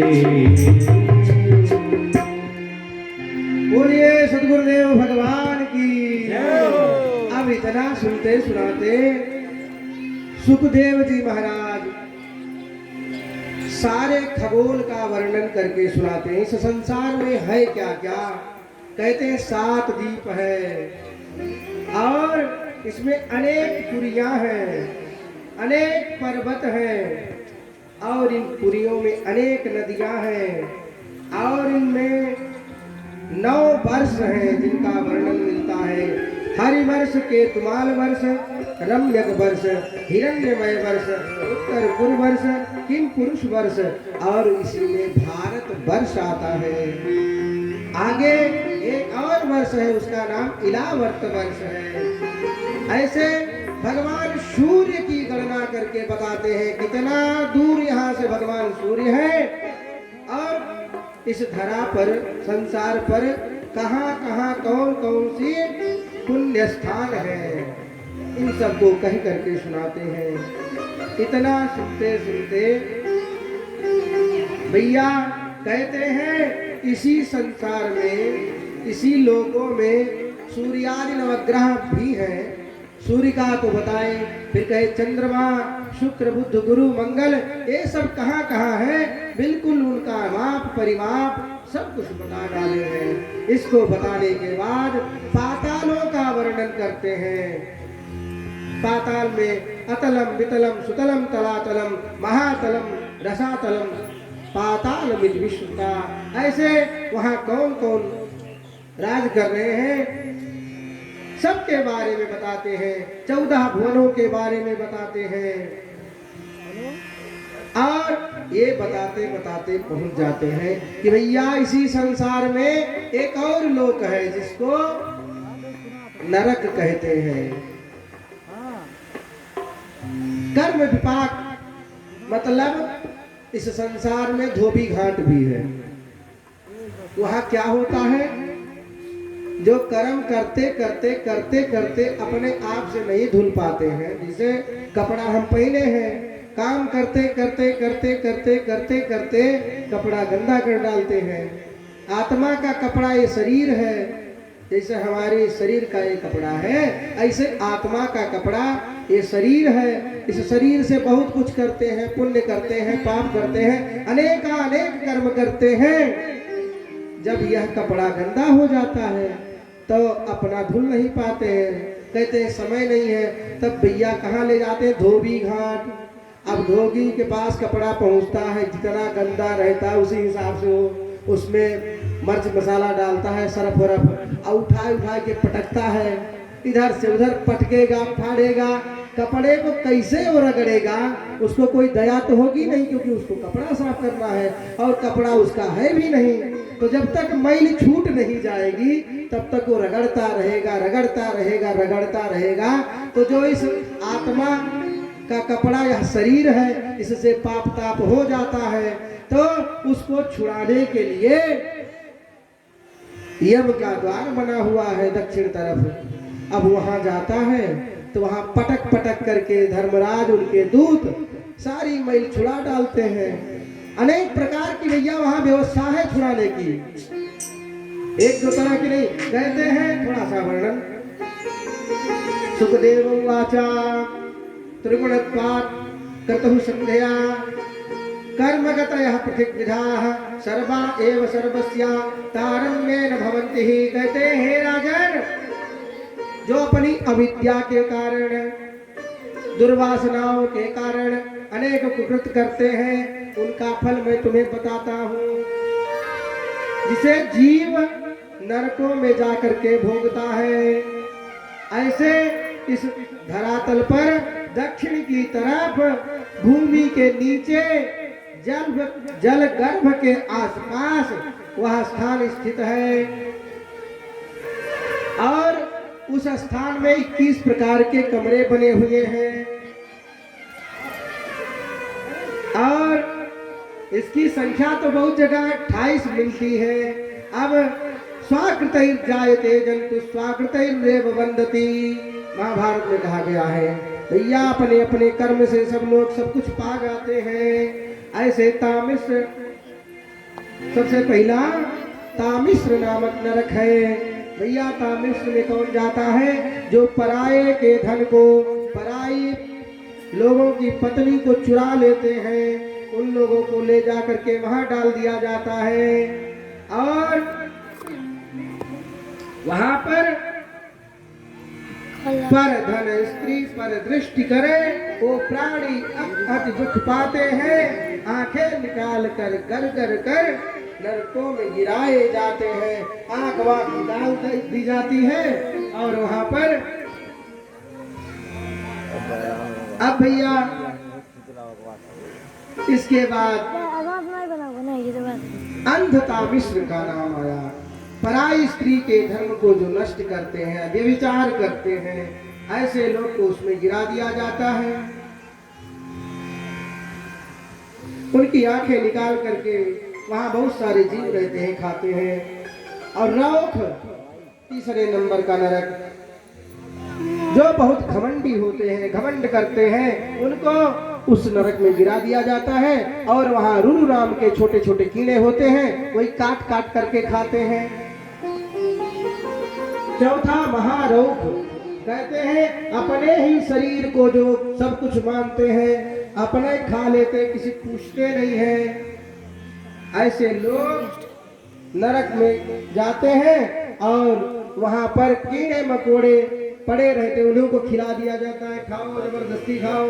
पांचवा कुंभी पाक है, कहते हैं पशु पक्षियों को जो मार मार करके खा जाते हैं, उनको खौलते हुए जल में डाल दिया जाता है। सुख दुखा तथा मृत्यु स्वाकृतैर्दैव विन्दति। जैसे यहाँ पर उनको जबरदस्ती वो भागने की इच्छा करता है, बचने की इच्छा करता है, लेकिन उसको मार मार करके भर लेते हैं, तो ऐसे ही वो भी उनको मार मार करके वहां पर भर लेता है। कहते हैं सुखस्य दुःखस्य न कोऽपि दाता परो ददाति कुबुद्धिरेषा अहंकारो में वृथाभिमाना स्वकर्म सूत्र गतियोति लोका। कहते हैं सुख दुख किसी को देने वाला नहीं होता है। महाराज महाभारत जी में कह रहे हैं सब अपने अपने कर्म के द्वारा ही सब कुछ पाते हैं, जो जैसा किया है वैसा भर रहा है। और इसके बाद छठवें परिणाम आ गया काल सूत्र का। इस नरक में जो पिता का, ब्राह्मण का, देवताओं का जो अपमान करते हैं, उनको इस नरक में गिरा दिया जाता है। नीचे 1000 योजन चौड़े गोले के रंग में अग्नि जलती रहती है और उसी के ऊपर वे जाते हैं, जैसे सूर्य तपता रहता है उसी गर्मी में सेके जाते हैं। कहते 7वां अश्पत्र नामक है, जो वेद में शास्त्र में बता दिया गया। वेद प्रहृतो धर्मो धर्मस्तद विपर्ययः यह शास्त्र मुत्सृज्य यजन्ते श्रद्धयान्विता। जो श्रद्धा पूर्वक शास्त्र विधि को न मान करके ऊट पटांग रूप से मनमाने ढंग से काम करते हैं, उनको इसमें गिराया जाता। अब आज अपनी दृष्टि आप संसार पे घुमाइए, अनेक गुरु घूम रहे हैं, अनेक गुरु घूम रहे हैं। शास्त्र की एक वचन नहीं मानना है, जो वेद कह रहा है, जो पुराण कह रहा है, एक वचन नहीं मानना है। कहीं से बिटंडा बात को खोज करके एक बात को पकड़ करके संप्रदाय खड़ा कर देना है। अनेक ऐसे लोग हैं जो समाज में धर्म के नाम पर दिखाई तो धर्म ही देता है, लेकिन धर्म को जानने पर तो पता लगता है तो धर्म नहीं है, तो साक्षात अधर्म है। जैसे काम का वह सामान होता है, सूप में आप खूब गेहूं डालिए, उसको थोड़ा सा उछालिए, अनुभव कीजिए धर्म का, तो जो थोथा रहता है, जो झूठा रहता है, धर्म ना अधर्म रहता है, दिखाई तो ज्यादा अच्छा देता है लेकिन पछोड़ने पर उड़ जाता है। दूसरा उदाहरण, ओरिजिनल सोना है, रोल गोल्ड ले आओ, डुप्लीकेट इससे ज्यादा चमकता रहेगा, देखने वाला उसी पर आकर्षित हो जाएगा। तो अधर्म धर्म के समान दिखाई देता है। जो कुछ बुद्धि के कम है वो लोग जाते हैं, उस चक्कर में फंस जाते हैं। उन लोगों को उस गुरु चेला के साथ में यहाँ पर आना पड़ता है, ये स्पेशल है। तो कहने का मतलब है कि वेद शास्त्र के नियम को मानते हुए जानते हुए उसका आचरण कीजिए। अच्छा भैया, वहां जो जाता है उसको क्या मिलता है? अशपत्र में वेद मार्ग को ना मानने वाले को पाखंडी प्रकृति के पुरुषों द्वारा बहला फुसला करके जो कराया गया होता, उनके साथ में उनको ले जाया जाता है। और वहां ऐसे ऐसे वृक्ष रहते हैं कि जिनके पत्र तलवार रहते हैं, हवा हल्की हल्की चलती है, उनको उसी में छोड़ दिया जाता है। भेड़ बकरियों की तरह ऐसे ऐसे हवा चलती है, अंग कटता है, इतना कष्ट मिलता है, वो तो भगवान के द्वारा दिया गया रहता है, केवल कष्ट भोगने के लिए मिलता है। दर्द दुख होता है, वहां मरता वरता नहीं जब तक पूरा बराबर नहीं हो जाता है। तो ऐसे ही एक एक अंग कट जाता है, चिल्लाता है हाय हाय हाय हाय करके, कहता मैंने ऐसा कर्म जानबूझ करके किया था, उसी का दंड भोग रहा हूं। कहते 8वां सूकर मुख नाम से जाना जाता है, जो बिना अपराध किए हुए व्यक्ति को दंड देता है। किसी ने कह दिया भैया ये गलत काम किए हैं, कोई झूठे मार रहा है किसी को, कुछ जाने नहीं समझे नहीं, कोई परिचय है, जाकर के तुम भी हाथ सफा लिए, तो तुम्हारे लिए स्पेशल बना हुआ है। क्या होगा? इस नरक में कोल्हू रहता, कोल्हू उसी में मूसरे के नीचे बैठाई के आराम से ऊपर से चलावा जाता है, वही पेरा जाता है। कहते 10वें का नाम कृमि भोजन है, जो किसी को बिना दिए हुए भोजन कराए हुए स्वयं खा लेता है। यज्ञ हवन नहीं करने वाले को, जो यज्ञ हवन नहीं करते हैं, पूजा पाठ नहीं करते हैं, उनको 10 योजन चौड़े इस नरक में कीड़ा बना करके डाल दिया जाता है, जहां ये कीड़ा रहता है और वहां कीड़े ही छोटे छोटे इसको आहार में मिलते हैं। उसी पीप को पीता रहता है, कीड़े को खाता रहता है। जैसे जीवा जीवस्य भोजनम, मछली बड़ी मछली छोटी मछली को खा जाती है, वैसे वहां खाता है। कहते हैं 11वां दंसन नाम का नरक है, ब्राह्मण के धन को चुराकर या बलपूर्वक छीन झपट करके हरण करने वाले को यमदूत वहां ले जाते हैं और चिमटे से एक एक अंग को, नाखून आदि को उखाड़ लेते हैं। असह्य पीड़ा वहां पर मिलती है। आगवा कहते हैं 12वां जो नरक है वज्रकंटक नामक नरक है, जो अगम्या पुरुष है, अगम्या स्त्री है, ऐसे लोगों को वहां पर ले जाते हैं और लौह के स्त्री पुरुष वहां पर मिलते हैं। जैसे जो लोग हों उन्हीं से आलिंगन कराया जाता, लो भोगो, खूब भोगे थे तुम। वहां पर कष्ट दुख पा करके सब कर्म जो जीवन में उसने यहाँ किया था याद आ रहा है। कहते 13वां नंबर बैतरणी का है, धर्म की मर्यादा का उल्लंघन करके, जो उल्लंघन करके जाता है उनको इस बैतरणी में डाल दिया जाता है, जहां पर जल में छोटे छोटे जीव रहते हैं, रूर नामक कीड़े रहते हैं, वही नोच नोच करके खाते हैं। कहते 14वां पयोद नामक नरक है, पशुओं की तरह जो लज्जाहीन होकर के आचरण करते हैं, कहीं भी बैठ जाएंगे गंदगी फैलाने लगेंगे, मूत्र मल त्याग करने लगेंगे, उनको ऐसे स्थान में गिराया जाता है। कहा जाता है ना, सड़क पर जाकर के मत गंदगी करो, अनेक अनेक बातें समझाई जाती हैं, नहीं मानते हैं, उनको भी नरक जाना पड़ता है। और वहां इनको यही सब खिलाया जाता है जो यहाँ गंदगी करते हैं, यही पर वहां पर यही सब पाते हैं, खाते, इसी से अपना पेट भरते हैं। कहते हैं 15वां नरक जो है वो प्राण रोधक है, आखेट में निरपराध पशु को जो मारता है उनको वहां पर ले जाया जाता है और उनको वहां बाण से बेधा जाता है। जैसे यहाँ मारे रहते हैं ऐसे वहां मारे जाते हैं। कहते 16वां विसंसन नामक नरक है। यज्ञों के बहाने जो बेमतलब का पशुओं की हत्या करते हैं वे भी नरक जाते हैं। उनको वहां पर जैसे यहाँ पशु को बलि बलि देते हैं, काट डालते हैं, ऐसे वहां पर काटा जाता है। कहते हैं 17वां जो है लाला यक्ष नामक नरक है, जो अविवाहित कन्या स्त्रियों से दुष्कृत्य करते हैं, उनको यहाँ पर ले जाया जाता है। और हविषा कृष्णवत्वेना भूय एवाभिवदते न जातु कामः कामानु उपभोगे न साम्यति। उनको वहां पर ले जाकर के जैसे यहाँ किए रहते वहां करा दिया जाता है।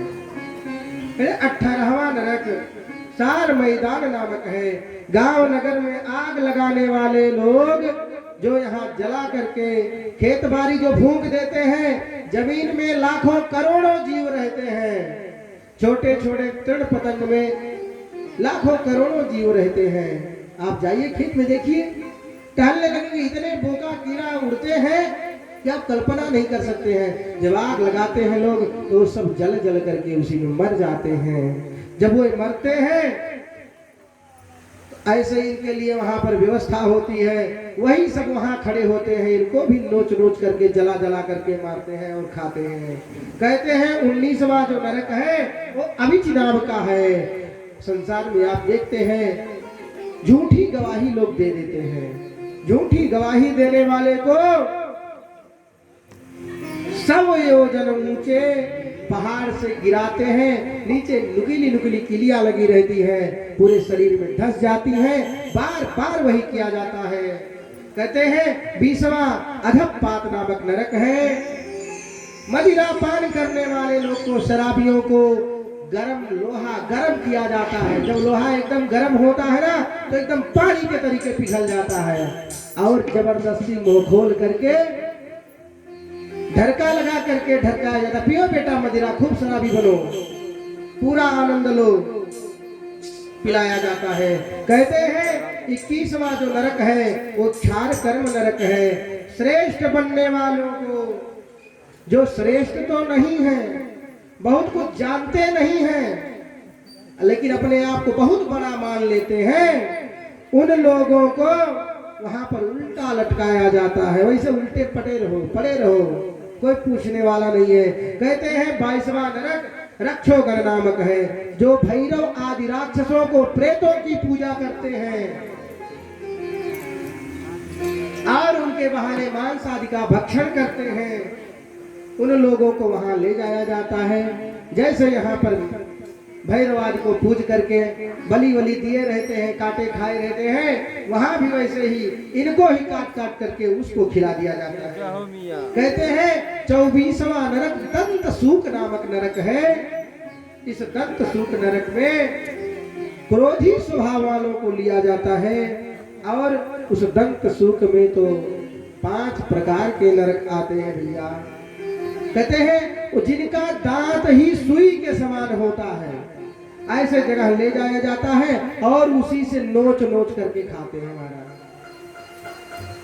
इतना सुनते सुनते 24 का वर्णन सुखदेव भगवान कर पाए थे कि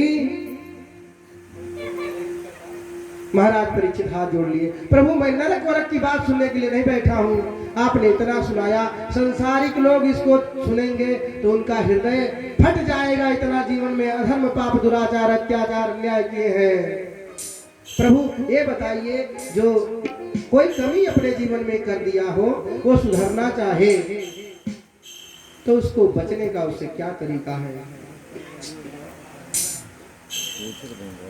अब इसके आगे अजामिल उपाख्यान भगवान के परम भक्त प्रहलाद जी का चरित्र कल के चरित्र में अपने लोग सुनेंगे। भैया थोड़ा सा हरिनाम संकीर्तन तुरंत। उस करुणा के सागर में है कितनी करुणा,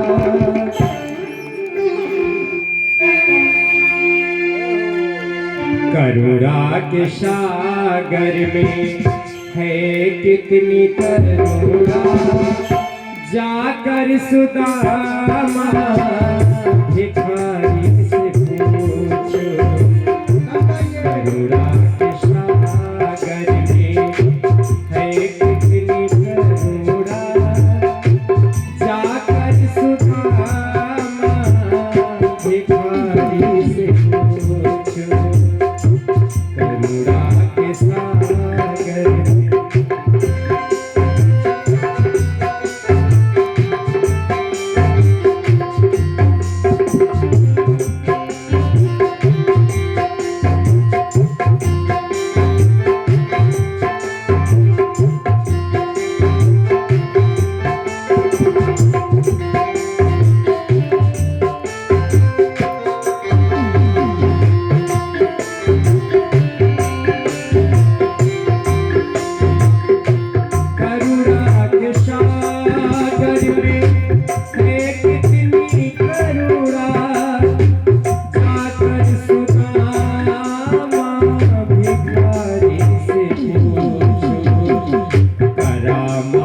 क्या उनके चरणों की रज में करामात क्या उनके चरणों की रज में जाकर के गौतम के किसने पूछो करामात क्या उनके करुणा के रज में जाकर के गौतम के करुणा के सागर में।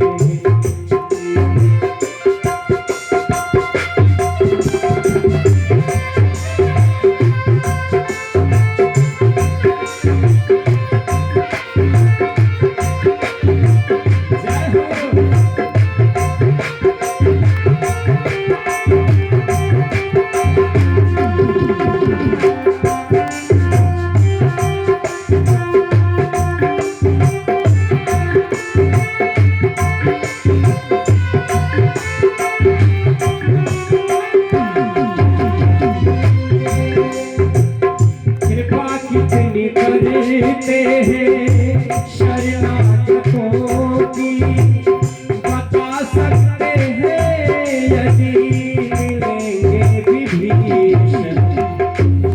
अगर विभीषण जी मिल जाए, विभीषण जी कौन थे? रावण जी के भाई थे। अगर विभीषण जी मिल जाए तो बता सकते हैं कि दीनदयाल कितनी दया करते हैं, करुणा सागर कितनी करुणा करते हैं।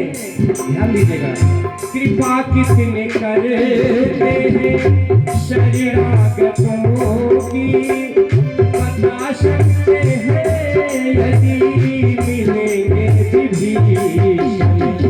पतितों को पावने कैसे बनाते, पतितों को पावने कैसे बनाते, जटायु सरिस मंसाहारी से पूछो पतितों को पावने कैसे बनाते, जटायु सरिस मंसाहारी से पूछो करुणा के सागर।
बलि की कहानी, बलि की कहानी। प्रभु कैसे सुनते हैं दुखियों की आहें, और तुम्हें याद होगा राजा बलि की कहानी। और ध्यान दीजिएगा, निराधार का कौन आधार जग में, निराधार का कौन आधार जग में, जाकर के द्रौपदी बिचारी से जाकर के द्रौपदी बिचारी से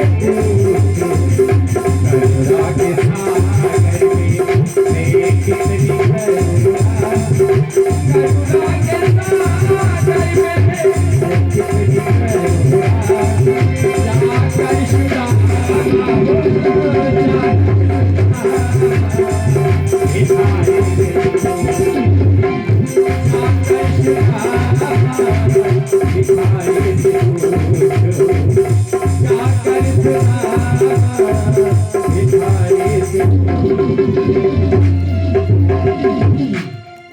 बोलिए सावरे सरकार की। आहा, जयकारा एक बार पुनः बोलिए हनुमान जी महाराज की। वाह क्या बात। आइए सभी भक्त अपने अपने स्थान पर खड़े हो जाएंगे, भगवान की सुंदर आरती करेंगे।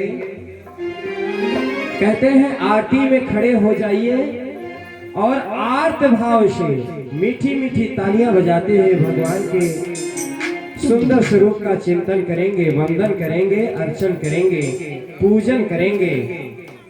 और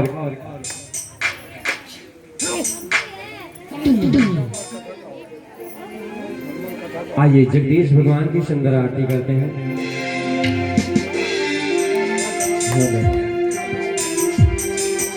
ओम हरि ओम। यज्ञे ओम चंद्रमा मनुषो जातस्तक्षो सूर्यो अजायता श्रोत्राग्वायुश्च प्राणस्य मुखादग्निरजायता। ओम जय जगदीश हरे।